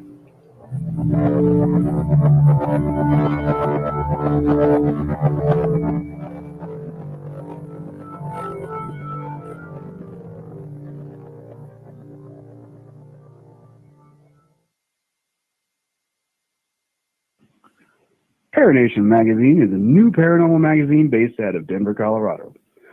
Our goal isn't just to give you the best paranormal content out there, but to promote paranormal unity. We're doing this by giving everyone an opportunity to tell their stories and to share their experiences.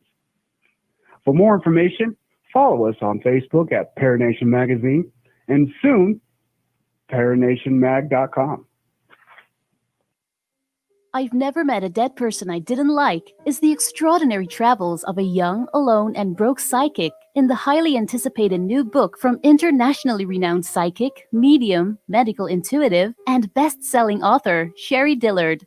Critics have described I've Never Met a Dead Person I Didn't Like as an engrossing memoir, an empowering story of how a broken girl came to accept her psychic gift, a refreshing and fun read. I've Never Met a Dead Person I Didn't Like is available through Amazon, Kindle, Barnes & Noble, and wherever books are sold.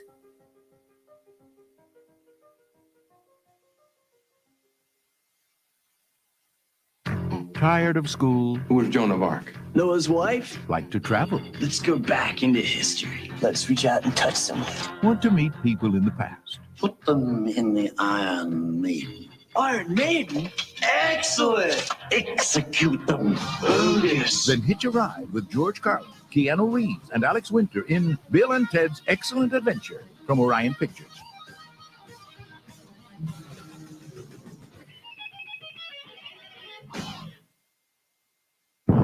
Are you intrigued by Paranormal Talk Radio? You'll love the new Paranormal Radio app from Talkstream Live.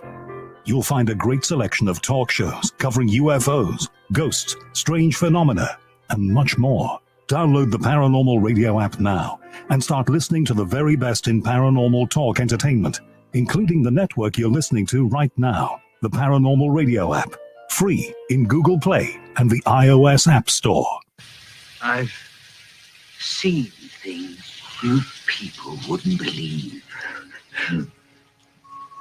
Attack ships on fire off the shoulder of Orion. I watched sea beams glitter in the dark near the 10-house gate.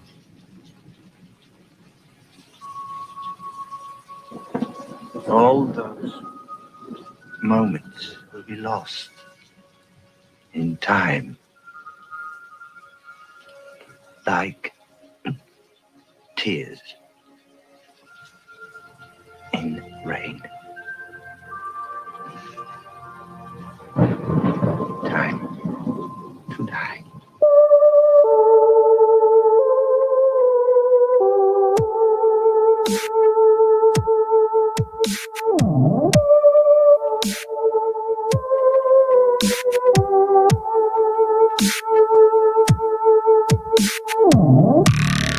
Tonight on Paranormal Soup, our guest is Nick Redfern. We're talking about his newest book, The Martians, Evidence of Life on the Red Planet. Tonight, we only got two phone lines open because we got Nick on the other one. I had somebody just try to call in 503 area code. You can call right back, and I missed your call. But the two phone lines to call in is 219-230-4444 or Skype ID 00JBland00. Those are the two lines. Call in, just hang in there. You'll hear us talking. When I call on your area code, then I'm talking to you. Then you can talk. But call in tonight with your questions. Have you had a fascination with Mars? Do you feel in your own ingrained memories that maybe we once existed on Mars? I think it's possible. We talked about reincarnation before. Maybe we lived there in a past life. You know, I've seen some great fiction on it, science fiction, great Japanese anime. I can't think of the movie right now that really... I remember them ending the movie where you finding out that after this whole war on Mars and everything that they came to Earth. Like, you didn't know it was Mars the whole time. Like, God, what's the name of that movie? If anybody else in the chat room, let me know. It was a Japanese anime movie. It totally would be in line with what we're talking tonight. But our guest is Nick Redfern. Call in, join the conversation, but let's get back to our guest.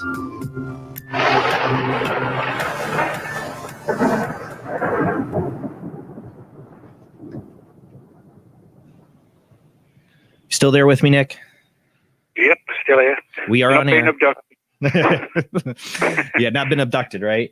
Well, No, not yet. Well, you have to, that's a whole other subject. But we want to leave off. We were talking about Indigo Swan, and the I love that story how this Axelrod, after he looks at the moon, like gives him a warning. It's like you can give him the warning before that. Now that you've viewed them, they might mess with you, or you might be in danger. Yeah, let him know afterwards. But that proves that they have some other special abilities if they're able to do that. You know, that might be why they were so interested in what these aliens are doing, be it the CIA or NSA or whatever. They're encountering them in some level or form that they feel they're a threat. Well, yeah, and the sort of the specifics of the story is that when the Axelrod's program with the remote viewers were sort of looking down, so to speak, at the moon and trying to figure out what was going on below the surface of the moon, it turns out that these human-like giants could actually know psychically when Axelrod was doing the remote viewing. So in other words, when the team went looking, the creatures on the moon, they then turned the tables around and started to look onto them. And the fact is, there have been a couple of weird, mysterious deaths in the field of remote viewing. Right. One of the most significant one was a guy named Pat Price, who died in the mid-70s. And his death is a really weird one. Yeah. And what's more intriguing is the fact that he remoted a number of mountains around the world and found that there were sort of numerous underground installations around the world. Now, so I sometimes wonder, if these sort of deadly endings, if you like, may not have just been coincidental or just bad health or something like that. It could have been more.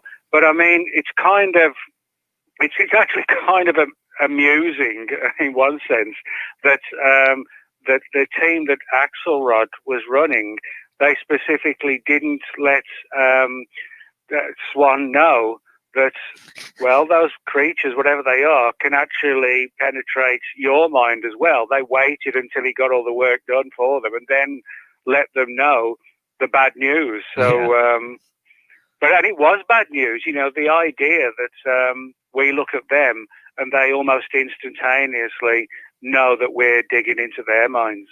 Yeah. Well, then that would make them a big time threat if they can influence people remotely like that. That's a threat. They can influence world leaders or do all kinds of trouble. And we even cover on Phobos was the Russian mission probes that they sent there. There's a mystery to that too, because it seemed to maybe their probes got destroyed by something. Well, yeah, actually, there's several probes in the last couple of decades that have gone wrong and either crashed or they just stopped recording, so to speak, and we just don't know what happened to them or why. And there've been numerous theories. Yeah, of course, you've got the down-to-earth theories that if you're going to send sort of highly advanced, for us at least, craft to Mars, we want it to work properly, and there's going to be hazards here and hazards there, and which there are. And then you have, the more extreme scenario that is it possible that Martians themselves actually took steps to shoot down, some of these incoming probes of ours and the Russians. I guess if you think about it, I mean, it's a kind of thing that we would do. If something was coming from outer space towards the Earth, we might actually take action. If we rule out it's not the Chinese, it's not the Russians, and we get pictures and we see something really weird coming, well, somebody might say, just to be safe, just blow it up. Yeah, we don't know what it is. Shoot it down. Yeah. That's right. What is it? We don't know. We'll blow it up. Well, that's just what's I always found interesting about the Phobos. What is it? Phobos 2 was the probe, and they were like the last images they got were this like miles long, or was it like 16 miles long? Something obelisk like or craft or something. You can't tell what it is. They know it's not a shadow that came into the view, and then it's gone. Well, I'll tell you what's interesting about that image of that gigantic thing. It actually looks not too different from back in the 50s, all these space brothers were talking about seeing these huge cigar-shaped UFOs. Back in the 50s, most people were talking about flying saucers and flying discs. That's what they called them back then. But if you look at that particular image, the last images of this craft, whatever it was, this gigantic thing, it actually does look very much like what some of those space brothers said. So, perhaps we shouldn't write off all those sort of sensational stories of, communications with Martians out in the desert in California or wherever. Well, I mean, think even back to, what was that? There's that ancient, well, not ancient, I would say ancient, but it was probably 1600s Norwegian, or I don't know what it was, a painting of like disc and obelisk in the sky and like a space battle in the sky that was recorded by a town, whatever. And they did like a mural painting. I can't remember the name of it, but that was hundreds of years ago. And they were talking about disc and obelisk, like fighting each other, like there's some space war, and we wonder, what killed Mars in the end? Was it they blew themselves up? Did they have a war with other aliens? Were there, and we haven't even covered the fact that, we talk about the giant humans. There's also the reports of another kind of a race, like an insectoid race, right? Too, on the Mars, if I remember from the book. Yeah, well, that comes, in two parts.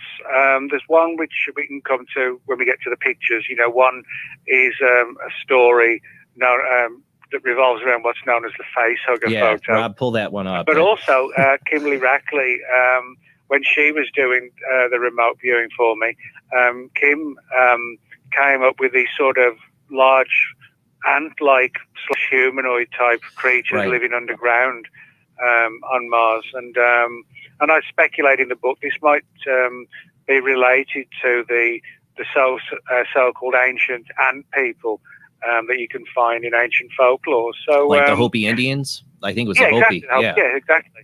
And again, if you put all these sort of aspects and strands together, you do get to see sort of fairly cohesive collection of data. It's just kind of like a jigsaw. We've got all these pieces here, there, and everywhere related to Mars, but we just need to find a way to put that jigsaw sort of fully together. Well, let's talk about some of the pictures tonight, because we got one up right now, one of my favorites, because I'm a big Ridley Scott Alien fan. And I love the face hugger because it does look like a face hugger. We got that picture up right now, Nick, of the face hugger. But yeah, I mean, like what, I'm sure there's a little, NASA's explanation for this. What did they try to say this was? Or did they say anything at all? No, they actually didn't say anything. They basically, when questioned, the answer was, well, people see faces of dogs in clouds, or a picture of Elvis in a cup of coffee, or whatever. Jesus on the butthole of a dog. We've all done that at some point, But if you look at that picture, which has become famously or infamously known as the face hugger, it really does look like a cross between, like a creepy cross between a large spider and a huge crab. And it's called the face hugger because it resembles the face hugger in the Alien movies with Sigourney Weaver. And to me, that's what it looks like. Some kind of, I don't know what size, but it's, it looks, if you look at the full picture, it's hard to say, but I would say it's sort of 5 or 6 foot round. I mean, it kind of reminds me of some, dangerous sort of spidery crab thing that probably tear your head off, or implant a thing in your stomach that's going to tear out, come ripping through you. But I think the most important thing is that if it's not a live creature, well, what is it? I mean, it looks symmetrical. It's like got a circular center with 8 legs around it, or what I presume to be legs. And it's difficult to say what it actually is. Now, my hope is that one day they'll actually, have one of the probes go back to that exact same area. Now, if there isn't that same thing seemingly crawling up the wall, we can actually probably say by saying there's nothing there actually adds weight to the scenario that it was a living thing that moved on, Well, I think when most people, scientists are like, well, it can't be anything living. The atmosphere is too thin, the radiation's too much. But that's why I always love the Ridley Scott films with Alien and aliens, because they go to that planet in the first movie and there's these egg-like things, and the obviously the atmosphere and everything's not hospitable to humans, but these aliens survived there, and they got acid for blood. They put things, they impregnate your belly and they hatch out of you. They're vicious, mean, incredible creatures. Why? Because they had to grow up in an environment that's completely unhospitable to us, but they're tough enough to survive it. That's what we could be dealing with there is alien life, beyond our understanding of what life can do. Surviving under these harsh conditions could also be very dangerous. That's what I would think. Well, the fact is that sort of Mother Nature very often does find ways against all the odds for something. Life finds a way, like survive. in Jurassic Park, Yeah, exactly. Something survives. And so maybe that's the case, in relation to this scenario as well. But I mean, that's that particular photo, the face hugger is just one of many photographs that have come back from NASA that show a lot of weird stuff that to me really does not look like just a case, like I said, of seeing a dog in a cloud, etc. Yeah. Well, yeah, like I said, my favorite is seeing Jesus in the butthole of a dog. I've seen all kinds of pareidolia doing this show, but I've said on this before, do my World Wide Web news segment, I do avoid a lot of the Mars objects people spot because I've seen just so many of them. But there's some I do. I think I had one a couple months ago that are very interesting. Like, I don't know how to explain that. I'm not a scientist, but I don't know how to explain that. But people are still every day finding something new in some NASA photo from Mars. We do have somebody on the phone line I want to get to. We got Zach on the line. How you doing tonight, Zach? I'm feeling pretty good, brother. How are you doing? Doing good. Thanks for calling in. You always got great questions. What do you got for Nick tonight? Got 2 questions tonight. Hey, Nick, it's good to see you again, man. So, hey, Zach. My first question, it really goes off of really how NASA scientists have found methane gas over on Mars. And I think back to like the Viking rovers that they sent up to Mars back in the 70s. They do the best they can to like sterilize it, but there's always been some kind of bacteria that's gotten in there. My question to you is, among the life that is on Mars by percentage, how much of it is native to the environment, how much of it is extraterrestrial influenced, and how much of it is human influenced? On Mars, you mean? Yes. You mean in terms of life there? Is that what you mean? Correct. Like, yeah. You mean like ancient life, like that's there, or what kind of life is there? Is what you're asking, Zach? Right, exactly. Like how much of it is native over to the planet, how much of it is extraterrestrial influence, and how much of it was human influence? Well, I mean, that's an interesting scenario or question because, I mean, if you look back into the theories that have been put forward, I mean, we're talking about potentially, well, if you look at the photographs, in terms of the creatures or entities that have been either remote viewed or photographed on Mars, you've got the face hugger, you've got these human-like giants, you've got these large ant-type creatures. I mean, that's just been done, with just a couple of remote viewers doing that. And of course, it's unlikely that if there is those, 3 different types of Martians, it's unlikely that they would be the only ones. I mean, our world is teeming with different types of life forms, and I don't really see any reason, if the situations are fine, the atmosphere is fine, etc., I don't see why there shouldn't be multiple life forms. Now, the extent to which, we have some sort of input in all this, I mean, that's an intriguing one. The late McTonis came up with a really interesting theory, which most people probably haven't thought about.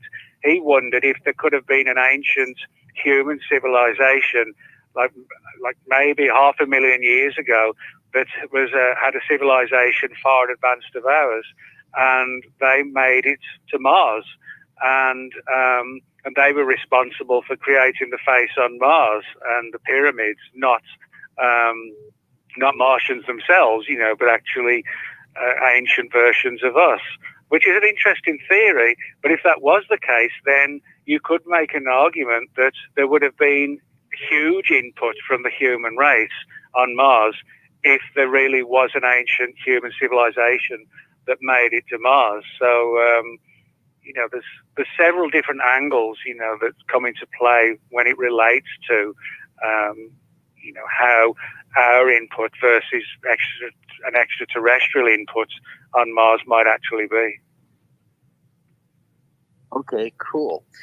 And my second question is, it goes back really to like a common element that leads to life existing on a planet. Like for us over here on Earth, it's water. That's the big thing. On Mars, though, what is the element that allows life to exist on Mars? Well, I mean, to a degree, we don't really know because, I mean, NASA's official story is that, that there is no life on Mars.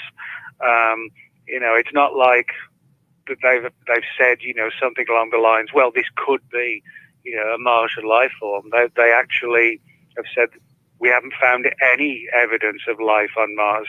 However, I mean, we don't call them aliens for no reason.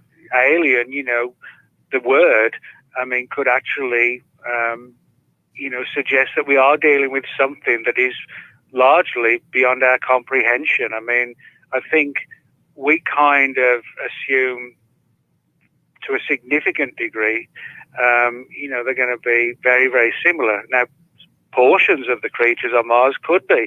Others may be so weird and strange. I mean, it's kind of like comparing your pet dog with an octopus. I mean, they're completely different, totally different. And yet they're both living on planet Earth quite happily. And I think we could be looking at a parallel like that on Mars. But just because, the environment is so hostile doesn't mean that something couldn't live there. What it means that we just can't envisage living in that kind of environment. Okay, awesome, cool. Well, that's all the questions that I had. Thank you so much, Nick, for answering my questions once again. And I love hearing everything that you're saying, man. Thanks a lot. Thanks. Thanks, Zach, for calling in, man. You have a great night. Have a great night, everybody, and have a happy Thanksgiving as well. Yeah, happy Thanksgiving to you, Zach. Yeah. That's what I'm saying. They talk about extremophiles that are able to live in harsh conditions of space. Be able to survive harsh conditions. We were just understanding what life can do. So they might be able to survive. There might be something there, like I said, like a Ridley Scott kind of creature we don't want to meet. That's what I wonder. And then the thing is, we're going to send astronauts there one day, maybe, and they might encounter this. Well, yeah, and I mean, another kind of classic example. I mean, when the first Jurassic Park movie came out, and there was all this talk about, could we actually bring back the dinosaurs? And I don't think that's feasible. But what I would say, that when they actually, and this has been done many times, sort of getting remains of ancient creatures out of amber, for example. Yeah. And you've still got the DNA, and the cells deep within the amber. So, in that sense, I mean, that's sort of like a similar situation, but it does demonstrate that there is a possibility of finding evidence of ancient life forms. Now, it's quite possible, I think, bearing in mind the fact that Mars, you're talking about these massive, ice caps. It wouldn't surprise me if there was, maybe significant amounts of frozen life forms, deep in the packed ice, or microbial at least. We got another call on the line. We got 503 area code. Who do we got? This is Marcus in Sublimity. Hey, Marcus. How are you guys doing? How you doing, Marcus? Good to hear you. Good, thanks. Thank you. Hi.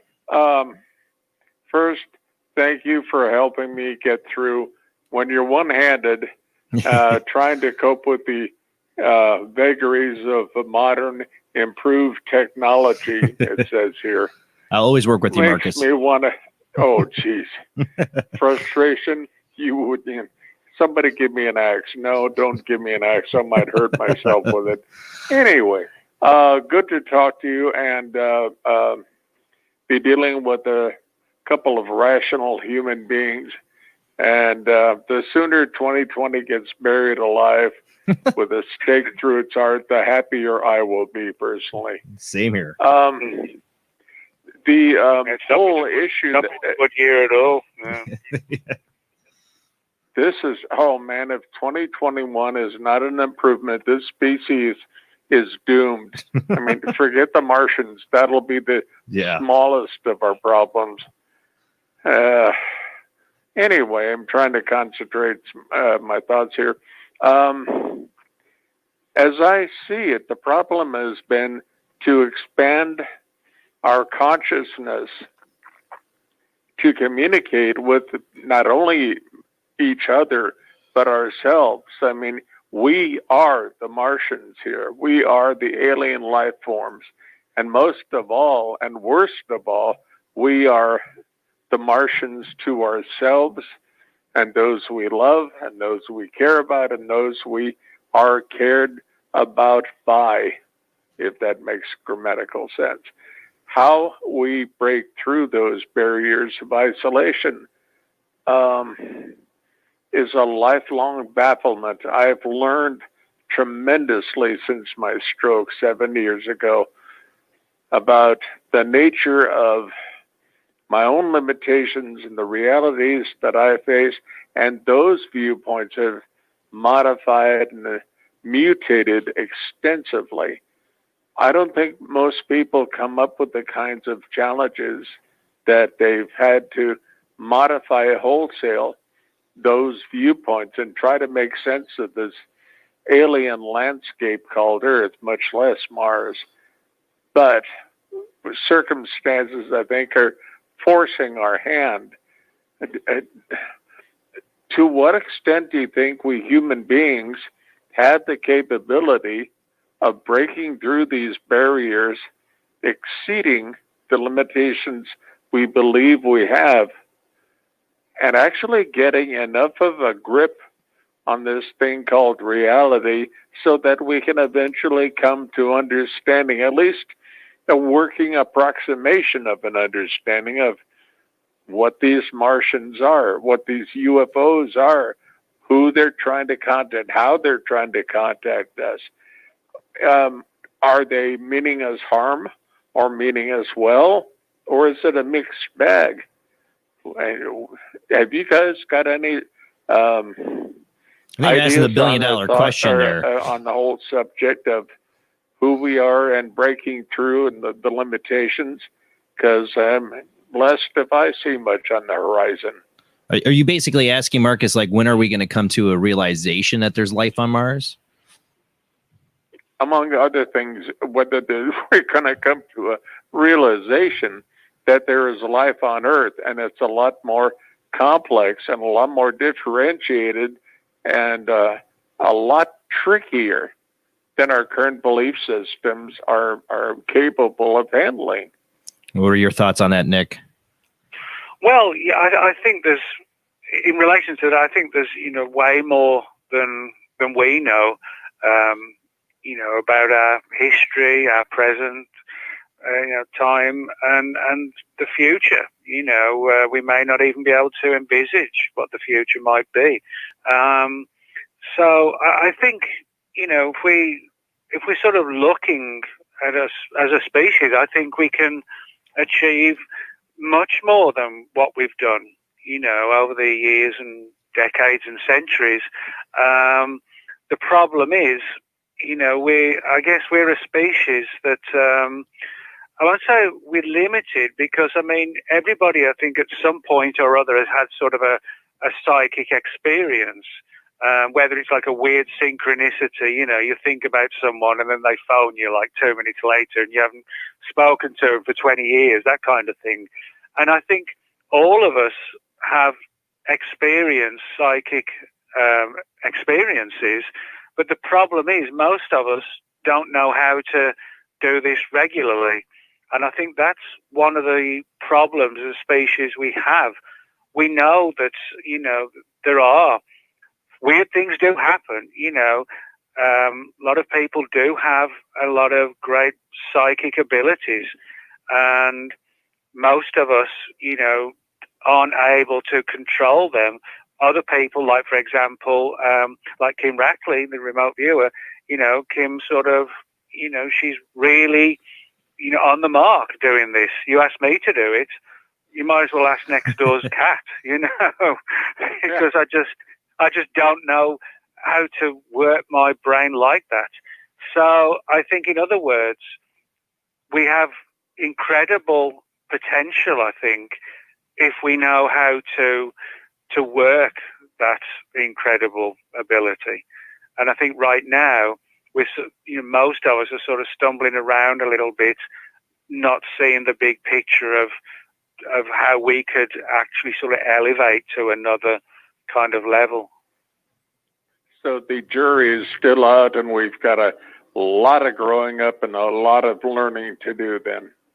That's about right. Well, yeah, I guess, the thing about us, we have all this incredible ability, our brains, and the ability to do this and do that. But we're also one of the most destructive things on the planet as well. And, somebody might correct me if I'm wrong here, but I don't think there's that many types of creatures on the planet beyond us that kill others of their type for anything other but food. Everything out in Mother Nature, the tiger, eats the rat or whatever, etc., etc. But you don't see tigers or lions, I think, killing just for the sake of it, or for entertainment. We do. We are a pretty violent species, and when we look at it, and we've done more damage to ourselves as a species over the years, to an incredible degree. Yeah, we're smart enough to have overthrown God and the natural order of things but we're not smart enough to replace it with something that works for the planet so far. Not yet. Well, thank you, Marcus, for calling in. Yeah, thanks, Marcus.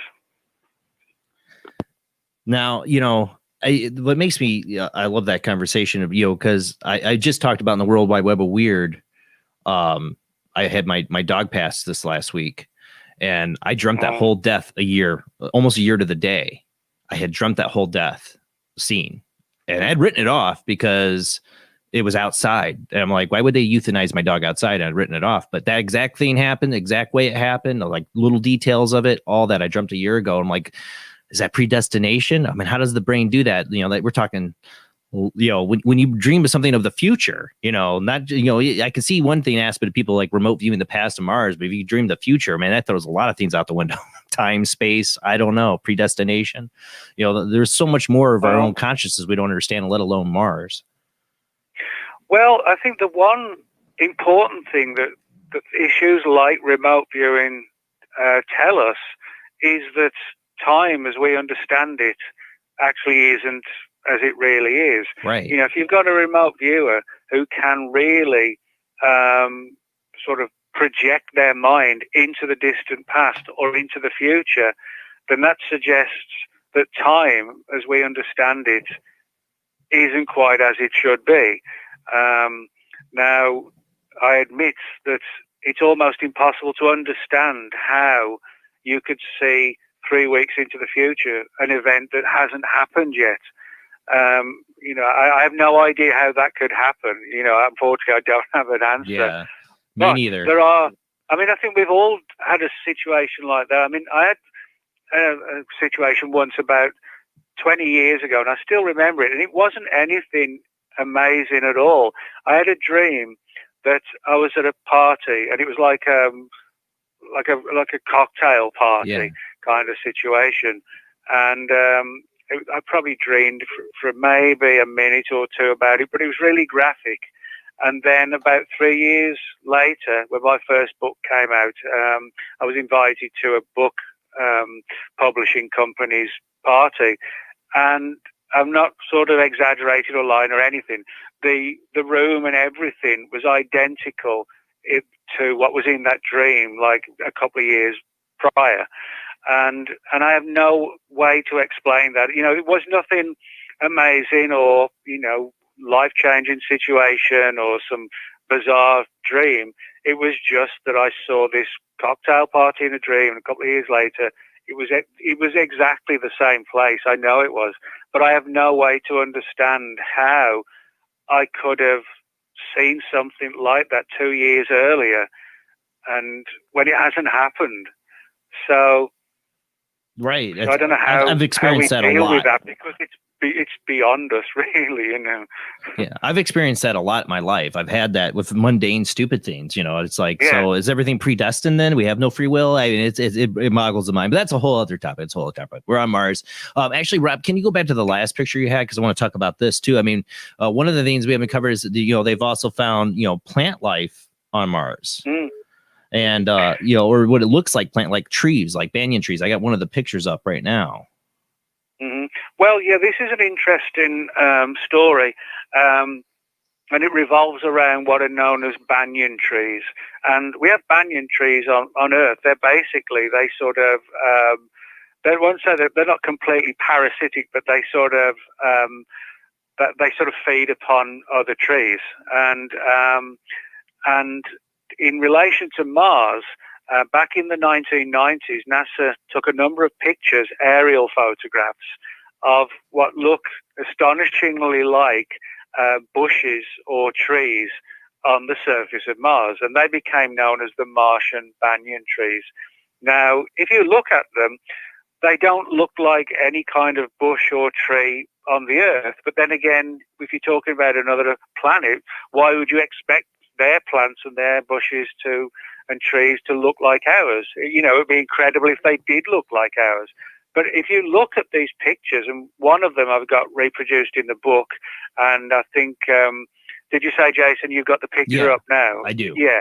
But yeah, well, if you look at that, to me, it kind of looks like somebody as, sitting in a window, seat on a plane and then flying over, like say, the Arizona desert and taking a picture of a couple of trees. That's what that really looks like to me.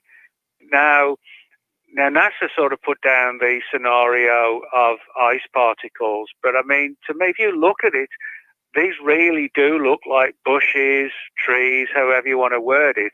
Now, if you've got a world with bushes, with trees, with running water, with ice water, you know, with all these different anomalies like the facehugger, what you actually perceive, or at least what I perceive, is actually a world that is teeming, you know, with life. Yes. Now, whether it's life like us, trees, bushes, you name it. And so I think things like the banyan trees, excuse me, the photos and things like that, you put all this together, and I think we really are seeing evidence of life on Mars. Now, I'll be the first one to say that if there is life on Mars, and I think there is, then I'm sure if you went back, say, 100,000 years, 200,000 years, you know, the world would be very different to now. Now, you know, Mars is, you know, there's no doubt that Mars today is a world that, I won't say dead because I don't think it is, but I do think, you know, it's been ravaged to a massive degree. But that still doesn't take away the fact that on various parts of the planet there is life, and whether it's ancient, modern, in between, carved statues, you know, things like this. You put all that together, and I think it does demonstrate a body of life, and the banyan trees is one of the more fascinating ones. Yeah, I mean, I had people comment in the chat room that look at it and say, "Well, yeah, it looks like, you know, trees. They look like trees or growth." I mean, what was NASA's explanation for something like this? For the banyan trees? Yeah. Well, they say it's basically sort of ice particles which sort of change throughout the seasons, that kind of thing, and they just, you know, these sort of fields of ice particles. But like I said, to me, I mean, if you were to give that picture to anybody and say, "What's that?" Right. I would say most people would say, "What's an aerial photograph of a tree? You know, strange tree, but a tree." And I think, you know, your first instincts are usually the right ones. So. Well, you know, you got the different creatures. I've seen the rat on Mars, you know, and then you talk about the different structures. I mean, one of the things is there's a second, we've talked about the original face on Mars. There's another, Rob, you see Mars Phase 2. There's another, like, a Phase 2 that most people aren't familiar with that people spotted on Mars when you talk about structures. Oh, well, yeah. I mean, just about everybody's heard of the face on Mars, which is in an area of Mars called Cydonia. But there's another portion of Mars called the Libia Montes, and within that area, there's something that's become known as the crowned face. Yeah. Now, if you look at the picture of this so-called crowned face, this is actually extremely impressive. You have what looks like something like a crown.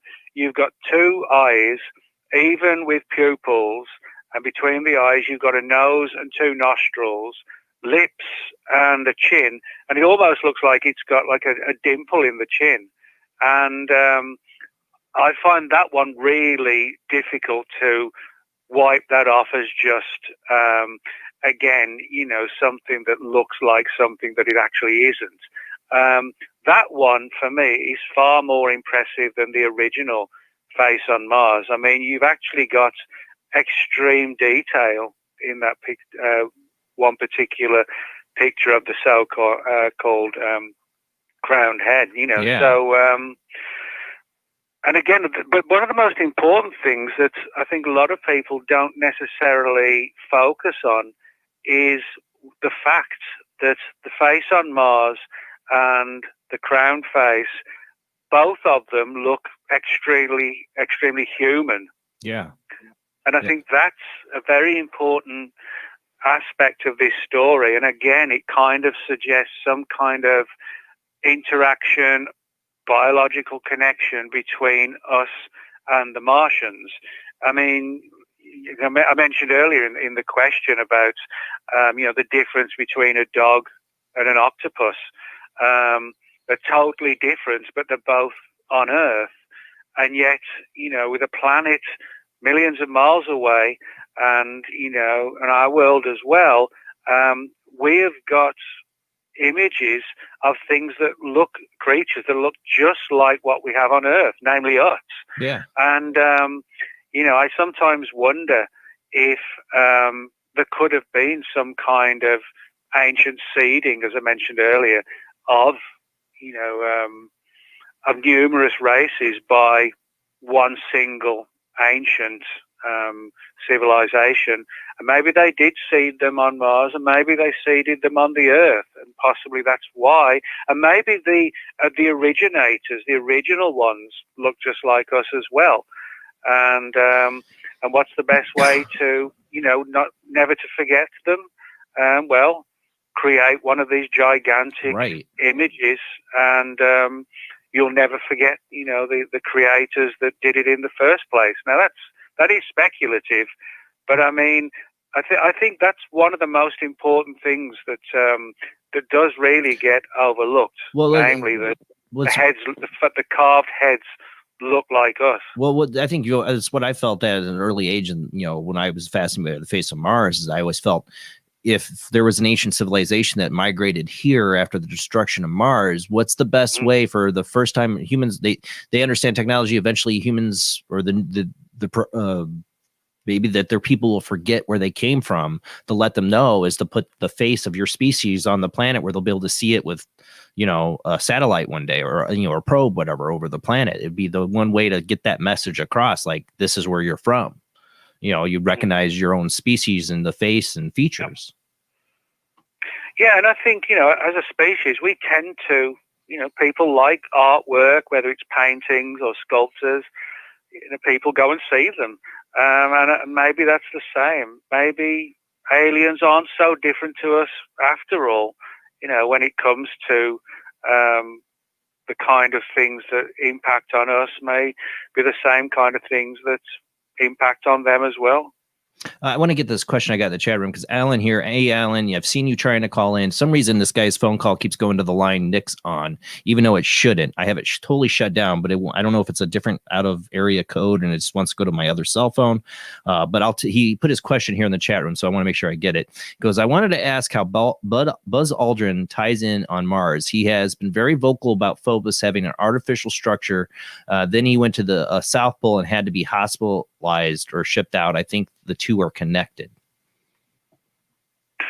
Well, I've not seen any evidence of that. I mean, but in relation to the question, yeah, I mean, Buzz Aldrin was highly kind of enthused by that the whole monolith angle, and actually encouraged that we should go there and look at it. Literally physically go and look at it if we could. And, bear in mind, I'm sure he didn't make that statement lightly, given the fact that who he is, and his place in space history. So I think, anything like that's important and significant when, you sort of place it in relation to the visibility and history surrounding the man. So, for him to come forward and say, Mars has a monolith and we need to go there. I mean, that really was, an amazing statement. He's made several. Yes, exactly. But I don't know anything that makes any kind of connection with his health or anything I think what he's getting at is that a lot of the conspiracy theories were going around when Buzz Aldrin had that incident when he went to the South Pole, that there's some ancient relics there of an ancient civilization on Earth or aliens there. And, he saw something. Plus Buzz Aldrin's, experience with the moon and everything. I mean, one of the famous clips that's gone around the web for years now is him talking to this little girl about why we didn't go back to the moon. And a lot of people are like, oh, it's because he's talking about that we never went. No, I really think he was talking about when he says, well, I think I know why we never went back. He's talking about because there's probably aliens there, is my guess. It seems like that might be where the hint that he's going at, that there's something he does know. Yeah, I'm not sort of overly, I think, when you talk about something like that, it gets into, conspiracies and people's health. I mean, I think it's better to sort of, be sure what the story He's an is. 8-year-old man going down the South Pole. I'm sure wasn't the wisest, healthiest choice for him. But Well, that's Buzz yeah, Aldrin. I mean, It's Buzz Aldrin, man. He's awesome. Well, I mean, at the best of times, it's kind of like trekking through the jungles for 3 months or whatever in 120 degrees. I mean, that's going to sort of take its toll on you. Any kind of extreme, right? Weather is. So I would be, inclined to sort of go down that pathway that, you sort of, you're not able to look after yourself properly, then things start to go wrong, Well, one aspect we have, you talk about conspiracy theories, there's the talk of Solar Warden and like, the secret space force and that we already got a base on Mars. I mean, one of the infamous photos that went around the last few years is from the rover when it had a malfunction or something like that. And you see like a person, like in a spacesuit, like shadow of a person standing over, like they're fixing it. Yeah. We could, do you think it's possible we could already be on Mars in some secret space program? Well, I mean, I often get asked that question, and I guess it's feasible. There's one primary reason why I think it is feasible, and that is if you go back to, say, the 1940s after post-Second World War, and you look at all the advances we've made in, like, for example, computers or medical issues, like heart transplants and things like that, and and even just in the last 10, 15 years with like phones, that kind of thing, we've made real huge leaps and jumps. But if you think about it, to get into space, we're still using the same sort of chemical rockets that we were using to go to the moon. The craft might look different, like, for example, the space shuttle versus the module that went to the modules that went to the moon. So in other words, when you place all the different aspects of science into one category, going back from 40s to the 50s, we see these enormous jumps. So why is it that we apparently aren't making gigantic leaps in space travel? It's still brute force chemical rockets. Right.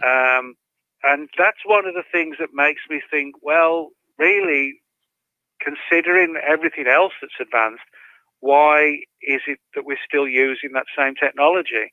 So on that side of the coin, I could easily understand why people would say there is a secret space program. On the other side of the coin, these stories of a secret space program are really intriguing and astounded almost. Yeah. The one thing I would like to see more would be hard evidence of the people who are relating these stories. Let's see some hard evidence of actual proof, not necessarily proof of having been there. That would probably be asking for too much, but asking for evidence that somebody may have been enlisted into a program and chase down the paper trail, that kind of thing. For me, if you've got a really controversial story, which all of these secret space programs are, if you've got a really controversial story, then really, to be balanced, you need evidence to back it up rather than just testimony. And that's not me being critical of the people who've made these claims. Rather, I just think if they are expected to be believed, they need to bring something to the table beyond words. Well, a lot of these stories say that they did this stuff back in the 70s, that they went to the Mars and stuff like, well, we were barely making it to the moon. And some people don't even believe we went there. But you're telling me that we went to Mars, and I don't know. I don't know if I can believe that or not. But if we have alien technology, anti-gravity technology, then all bets are off. Maybe we have. Yeah. Well, what I would say, though, is that if it was proved one day that there is a secret space program, I actually wouldn't be surprised at all. I really wouldn't be surprised. But in saying that, we need evidence. I mean, it's kind of like, you see this every so often where somebody claims on the internet, they're a time traveler. And John Teeter. Yeah. Yeah, that's the best example. Yeah. And it's a fascinating story. But again, it doesn't go anywhere because we've got nothing really solid to work with. And that's what I would like to see. I as I said, I'm not against the idea of a secret space program. I just like to see something, or rather anything, that can actually show me something where I can go, wow, okay. I mean, if we do... And a shadow, really, no disrespect, a shadow on a rover, yeah, I don't think isn't quite yet, sort of proof doing it for me. No, that's how I am about it too. It's interesting, but is it going to be any kind of proof? And these things would be so buried and highly classified. Obviously, I mean, if we did have a secret space force, speculation, I know, but with alien technology, and then we discover that technology comes from ancient race from Mars, and we can go there, we're going to go there. So that it would be possible. I would think it's a realm of thinking that that's possible. Mm.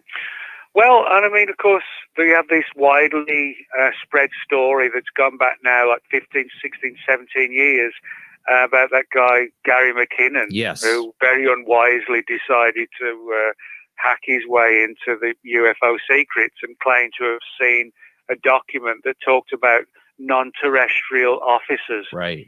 And a number of researchers in the field sort of assumed that, or concluded that meant non-terrestrial officers meant military personnel working off the planet. Yeah.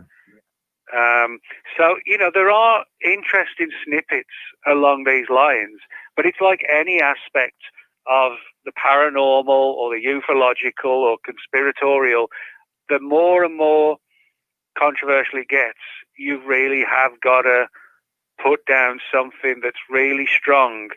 Otherwise, your ability to continue to have some degree of, credibility, you've got to bring something else along. And I don't see it yet, at least, in terms of the space program. Well, we're going to go to our last commercial break, and I want to go, we haven't even talked about the pyramids of Mars. And I got some photos of that too we want to talk about. So we're going to go to commercial break. We'll talk about the pyramids of Mars and more about Mars, life on Mars. Do you believe there's life on Mars? I believe there's something there. I believe there at least was ancient life. That's what I've always felt since I was a kid. Even I've been fascinated with it, that there was an ancient race on Mars at some point. Maybe it's just my imagination. Face of Mars, too much X-Files. I don't know, but that's what I've always believed. We will be back after the short commercial break, and we will still take your phone calls. All right, guys, we're right back.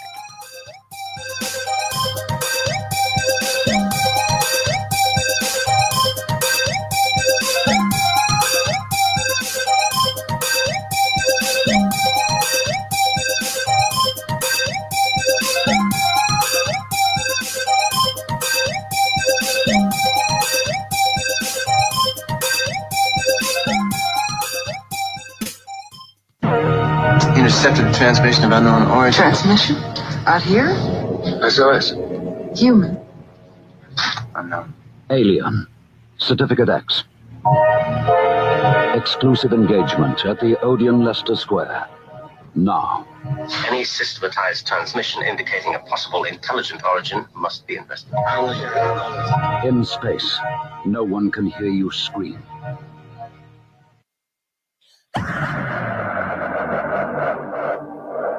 If you are interested in discovering the truth about the paranormal and want to hear from leading researchers in the field, join Justin Brown Paranormal has 3 weekly shows named My Paranormal Soapbox, Necromancer Live Show in the Supernatural Symposium, live on Facebook, YouTube, and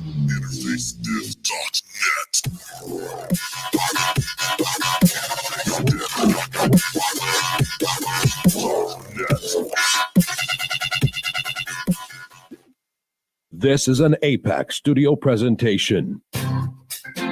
Hi, I'm Barry, owner-operator of Barry's Barometer Barn. Lately, I bet you've been lying awake at night asking yourself, how many barometers do I really need? Well, at Barry's Barometer Barn, we think you need more than one. Otherwise, we're going to go out of business. Remember, at Barry's Barometer Barn, we don't know the meaning of high-pressure sales. Come on, folks, buy another barometer. I'm trying to put my kids through college. I've got a family to support and a secret mistress who isn't cheap. Visit Barry's Barometer Barn, 000 Storm Drive. Come on, folks, buy a barometer. I'm Barry's older brother, Larry, and every time one of you people walk past the store without coming in, Barry beats me.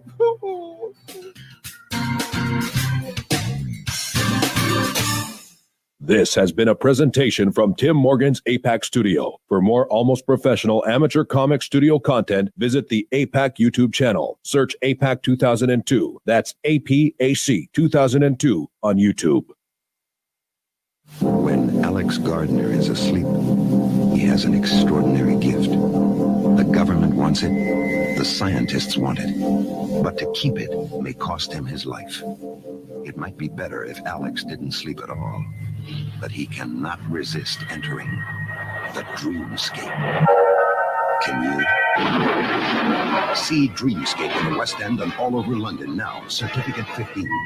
It takes an extraordinary adventurer to enter the dreamscape. Are you intrigued by Paranormal Talk Radio? You'll love the new Paranormal Radio app from Talkstream Live.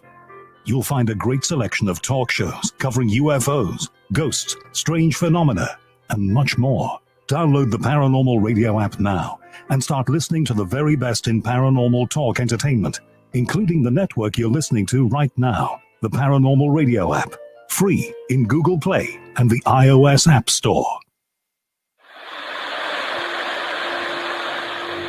Join us every Wednesday night at midnight Eastern Standard Time for Weird Wednesday, the live stream, with your hosts Jamie, the Living Dead Girl, and Rob, the Phantom, where we'll talk about all things paranormal, including zodiac, astrology, tarot card and oracle card readings, live ghost boxing and spirit communication, where we'll do voices from beyond the cold case files. So we hope you join us live on Facebook and YouTube every Wednesday night at midnight Eastern Standard Time. We hope to see you there. Bye-bye.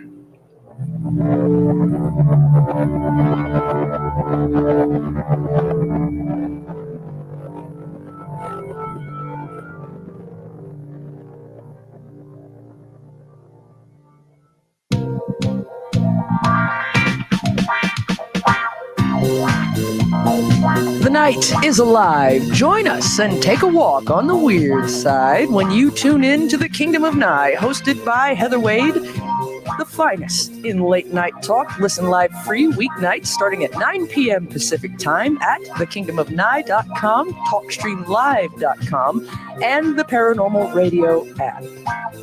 Wanna take a ride? Since 1948, Fate Magazine has brought you reports of the strange and unknown, all of them true.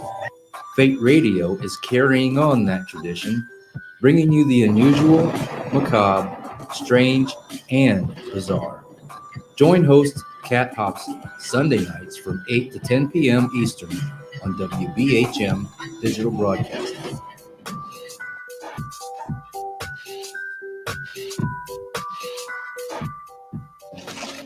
Heat 'em up. Do, re, He gone.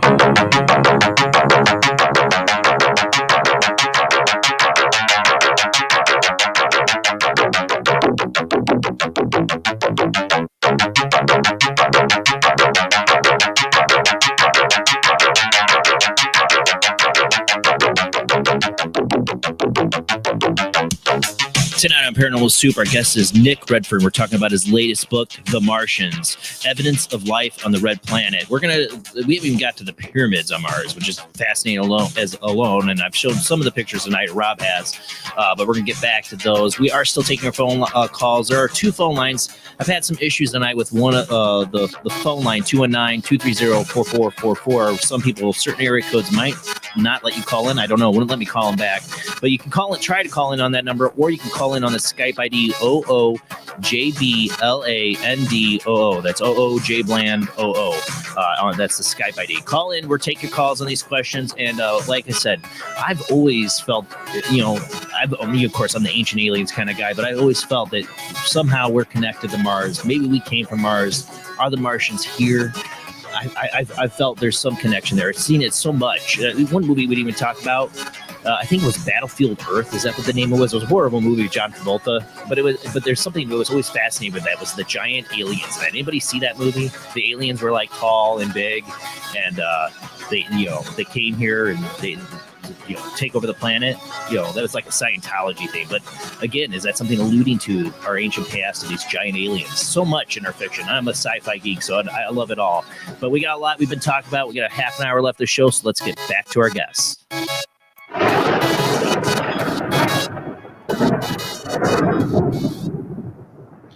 Thanks for hanging in there with me, Nick. I think it's the name of them. Did you ever see that Battlefield Earth? There's like that Scientology, John Travolta science fiction.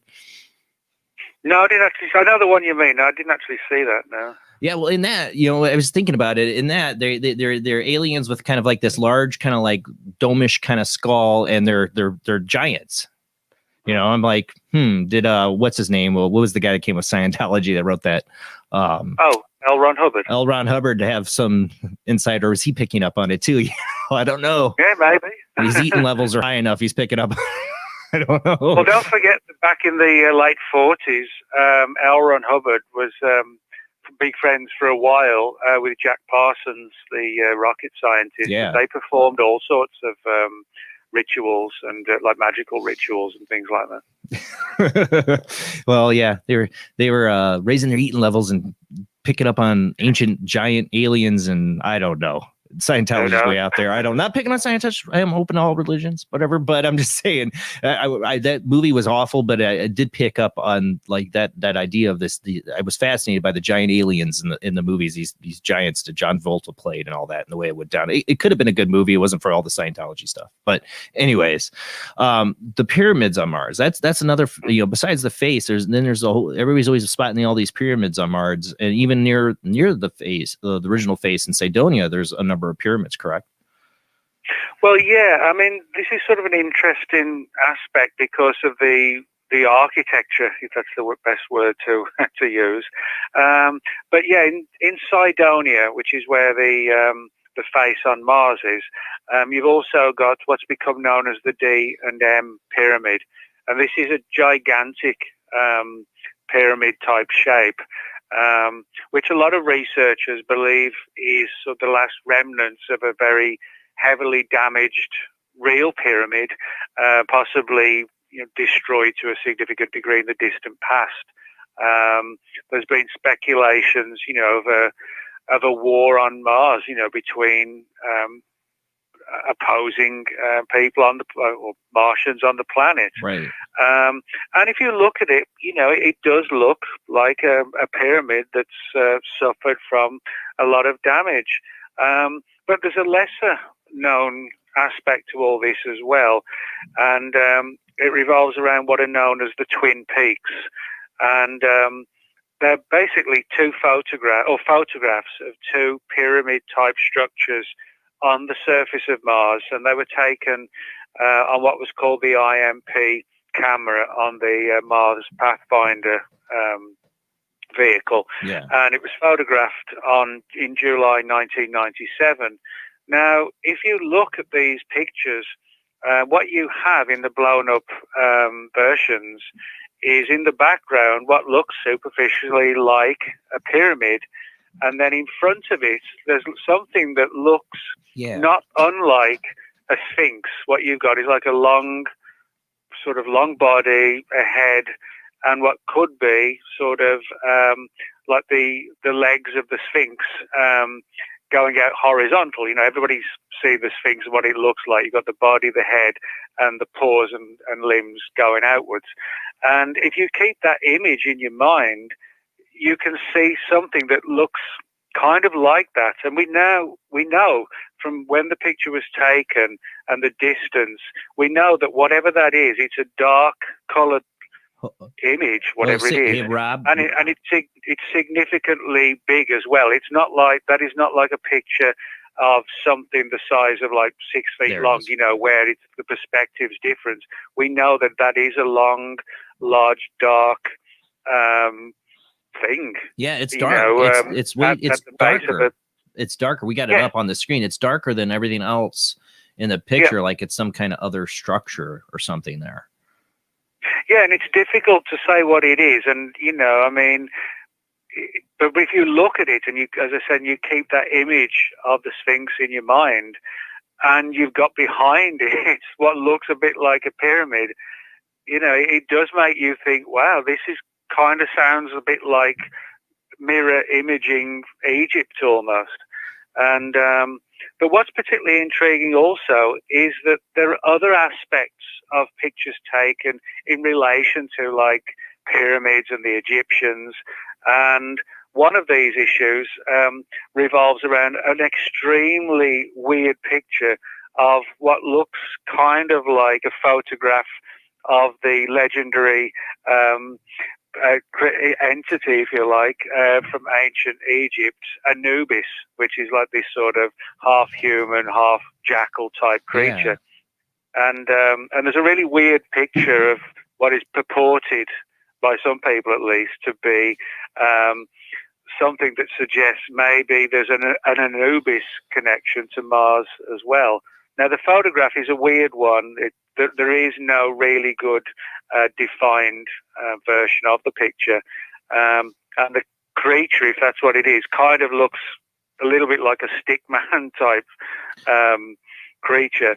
But it doesn't take away the fact that it's a very interesting story because Linda Godfrey, who's a researcher into ancient mysteries and things like the Dogman, she's done a lot of research and was actually approached, interestingly enough, a few years ago by a retired remote viewer for the US government, and who told Linda that he'd been brought in to take part in a remote viewing process of the sort of dog-headed entities that we have throughout culture and history around the world.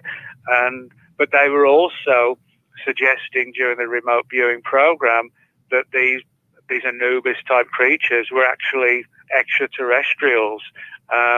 So that may actually kind of tie in with this weird photograph of this Anubis-type creature on Mars. So we've got a lot of things that kind of tie in with Mars and Egypt. And I guess the most eye-opening one of all is what looks like a horizontal image of none other than Nefertiti. Yeah. Again, a legendary character in ancient Egypt. If you look at that picture, it's sort of like a side-on, almost silhouetted image of Nefertiti. Now, again, people could say, well, you can see what you want to see. But the fact is, if this really is just a case of just seeing what you want to see, why is it that all of these images seem to have an Egyptian connection to them? Why is it that we're not getting to see numerous images coming back showing, for example, something that looks like Roman architecture, or let's say ancient Greek architecture? Or Sumerian. Yeah, Sumerian, exactly. It all looks like Egyptian. And that's an important aspect that often gets overlooked as well. We should be seeing, just random type formations and creations. We're not. So again, this makes me think that perhaps in the distant past, there was some kind of Mars-Egypt connection. And Robert Schoch, for example, he's done a lot of really good research showing almost, there's almost no way out of it. What he's demonstrated is that the Sphinx in Egypt was almost certainly constructed thousands of years prior to when we assume it was created, and by creators that we have no real understanding of who they were. So the idea that there could have been an ancient Mars-Egypt connection may also have something to do with that inherited memory angle, and the fact that we've even got the pictures in the first place. That's an important thing. And people sometimes say to me, "Well, how we got those pictures?" The fact is, we've got them because NASA has released them to us. And this makes me wonder sometimes it doesn't, but sometimes it makes me wonder if we are seeing some degree of sort of disclosure starting. And the reason why I kind of tentatively at least suggest that is because, it's not like we had to force NASA to reveal all these pictures that I talk about in the book. NASA has actually quite openly given them to us. Now, you could say, well, NASA's doing that because they just don't believe their pictures show anything and they don't care. But on the other side of the coin, a case could be made that bit by bit, slowly and slowly, possibly we could be seeing a situation where these images are being released to us so that bit by bit all of us become acclimatized to the idea that, yes, there is and has been ancient life on Mars, possibly not too different to us. And doing it that way would create less of a culture shock than if it was all just tipped out in one go overnight, from a president or prime minister or king or a queen, making a statement. It would be far easier and far less of a shock if we did do exactly what is going on. That's bit by bit, another weird photo comes out, and then another weird photo comes along. So I think there could be something to that process. Well, you wonder, how much is on purposely, you call it the slow trickle of disclosure over the last 40, 50 years of information to us to maybe influence our ideas and not make us panic if this information gets out. I mean, think about the 1950s movies. A lot of them were Martians attacking. I mean, I love Tim Burton's Mars Attacks movie, like really encapsulates that 1950s idea of alien invasions. They've changed that view with movies like Close Encounters of the Third Kind, little friendly aliens, and take Richard Dreyfuss on a ride at the end, sorry, spoiler. But they've tried to change our, ET, friendly alien, hide in your closet. It seems like there's been a shift from those 1950s movies to try to change our perspective a little bit with, if there is any influence in Hollywood, to change our concept of Mars. And maybe NASA's doing this too, also to just get people, they just it seems like NASA puts this stuff out there and makes no comment of it, like what that is. They're like, oh, what are you talking about? I don't see anything there. But they're doing it to maybe secretly, to pique people's interest in it because it's funding too. I mean, if people are, well, let's find out, what is that Nefertiti or is that a face on Mars? We need funding to go there, people, to find out. We're just going to be quiet about it until you give us enough money to go there and check it out. Well, that's right. And, I think the technology is there, as I said earlier, for, sending more and more probes without people. But, I mean, there's no real better way of doing it than having astronauts go out there and actually be able to, sort of check the ground and the very areas that are so controversial and just, it'd be incredible if we had, a message coming back saying, well, yeah, we've just found a Sphinx, Yeah. Maybe that could happen one day. One of my favorite movies I have to make a mention of when it goes to Mars. I watched like a ton of times as a kid. It came out before I was born. Again, I'm trying to think of the name of it. Was Adam West. He goes to Mars. You remember the movie? And he goes there. It had Adam West. It was from the 1960s.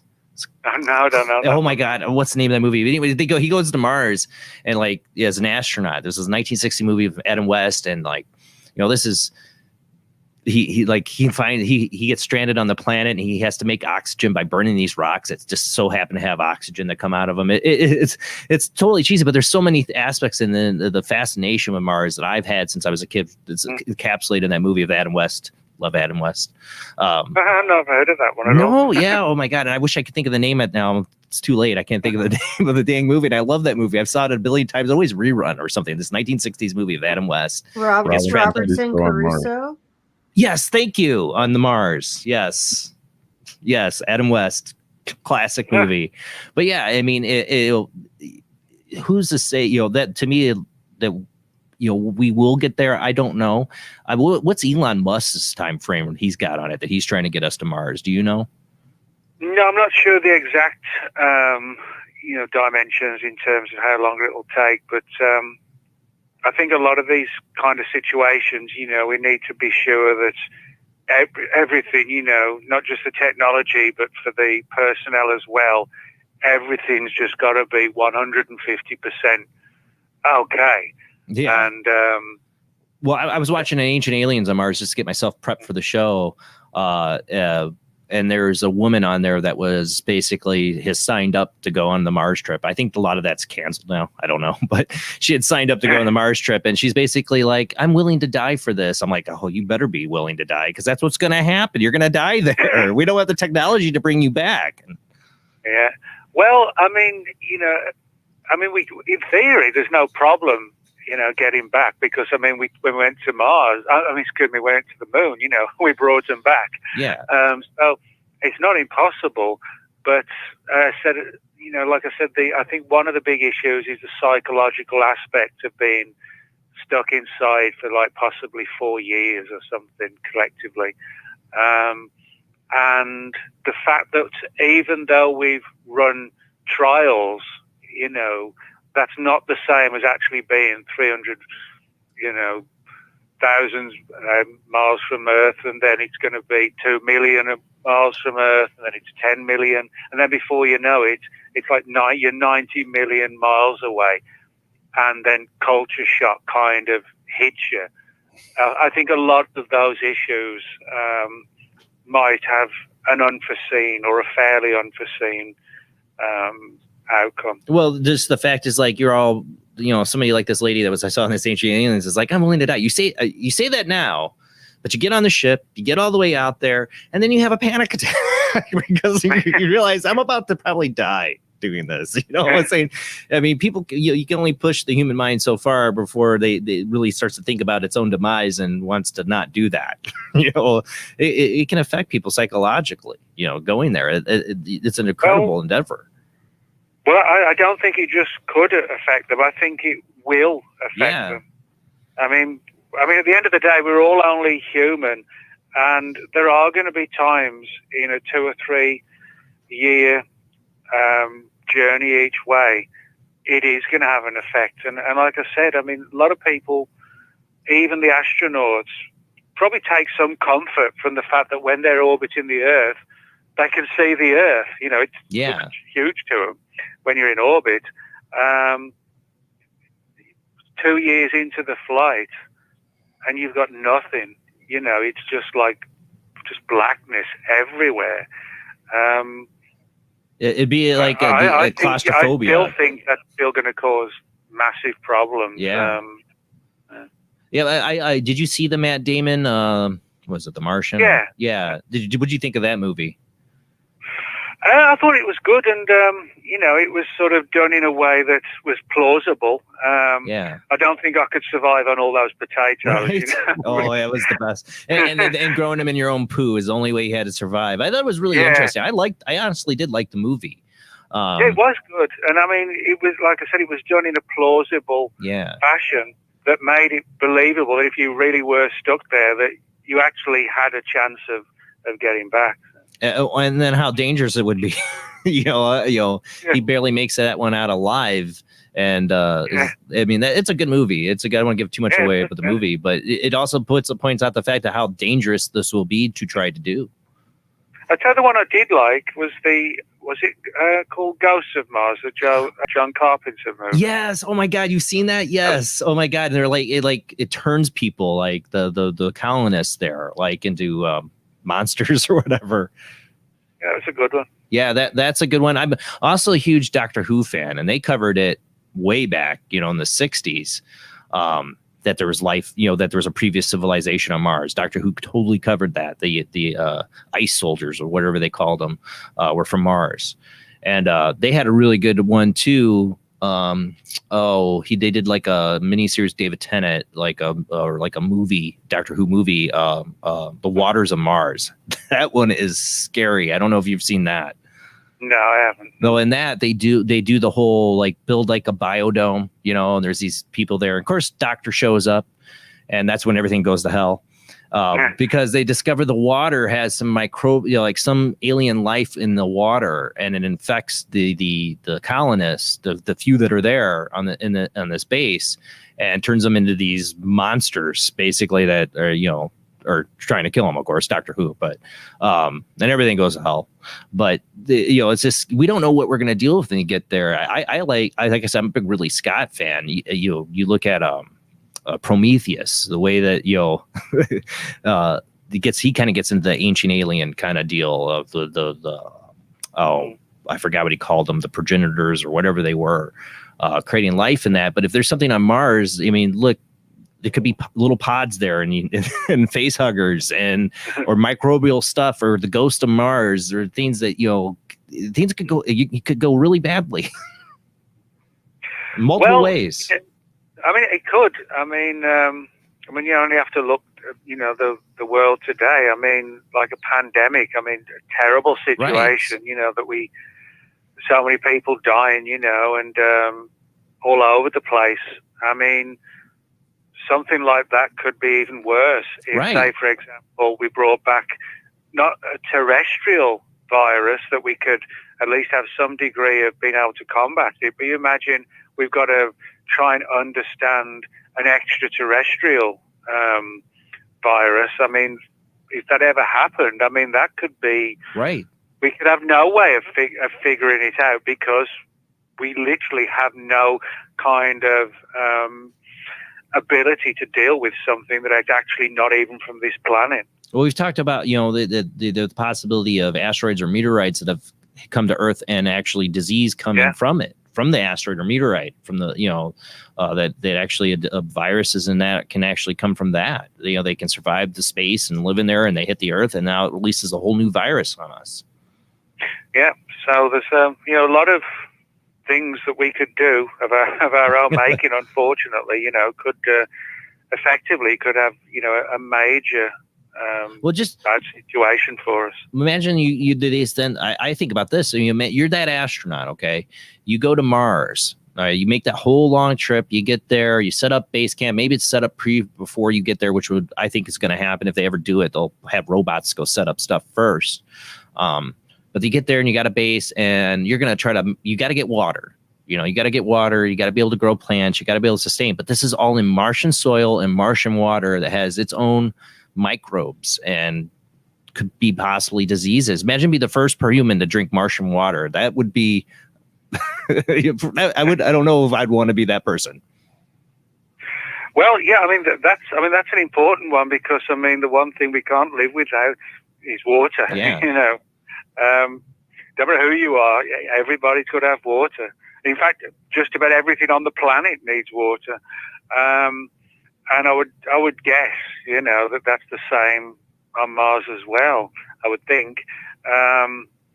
And yeah, I mean, to risk, melting down, sort of 300 foot worth of, sort of ice caps and whatever, and turn it into drinkable water.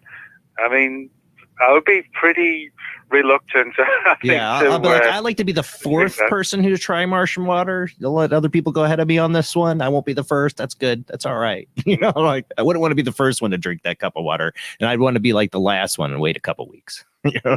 I'll live off the rations or whatever. That'd be the scary part. You're going to go there. You can only test for so many things you can understand, but there might be something that gets past your test of the water, and next thing you know, you're you're growing tentacles or something. I don't know, or you got an alien coming out your stomach.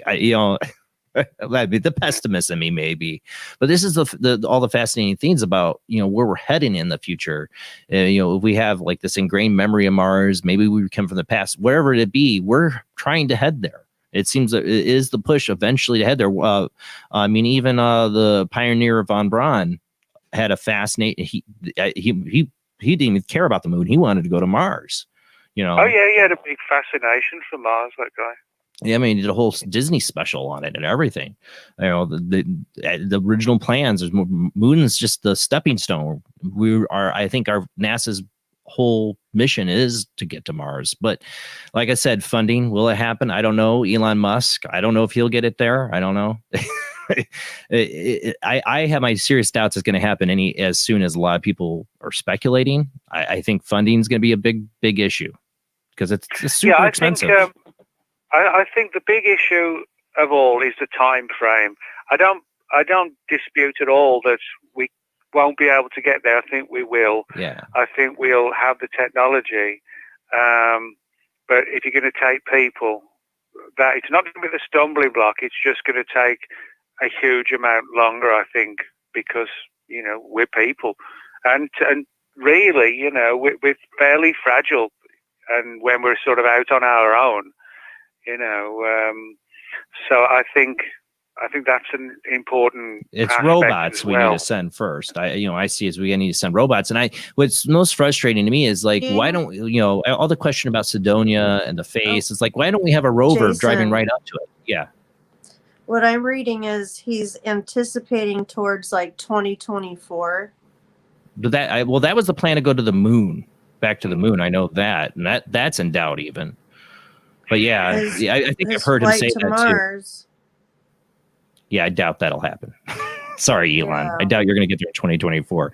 But the thing is, we are eventually going to try to go there. I think we need to send robots there. But why do you think we haven't sent another rover there to go right to Cydonia, right to the face, just solve the thing now? Why do you think NASA hasn't done that? Well, NASA's view on Mars in relation to the face on Mars. It's clear when the second round of filming in '98. Basically, you could tell that NASA just didn't want to deal with it, and I think even if there is some sort of small group within NASA that knows more than everybody else, I think it's the everybody else who are the ones who usually, putting out the statements, etc. And one of them really was that you could tell that they just didn't want to have to deal with what they felt was not worth dealing with.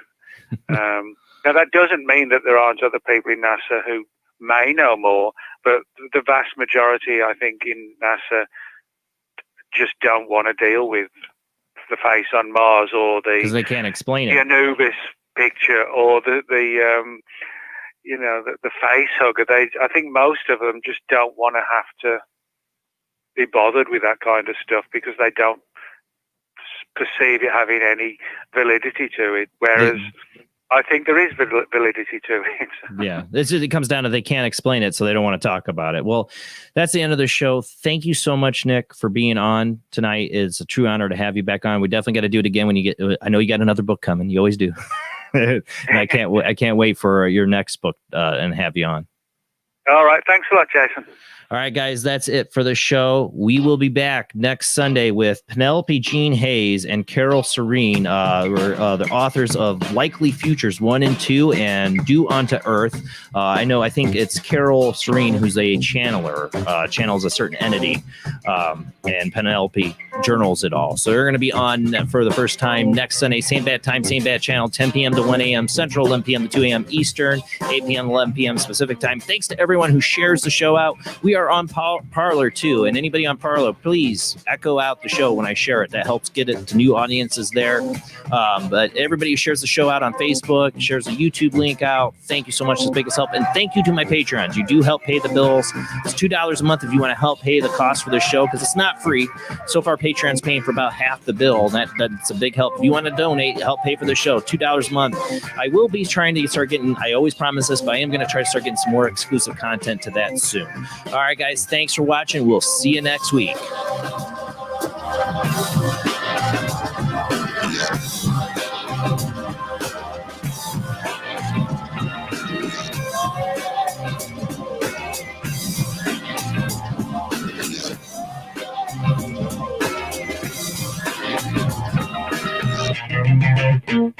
Thank you.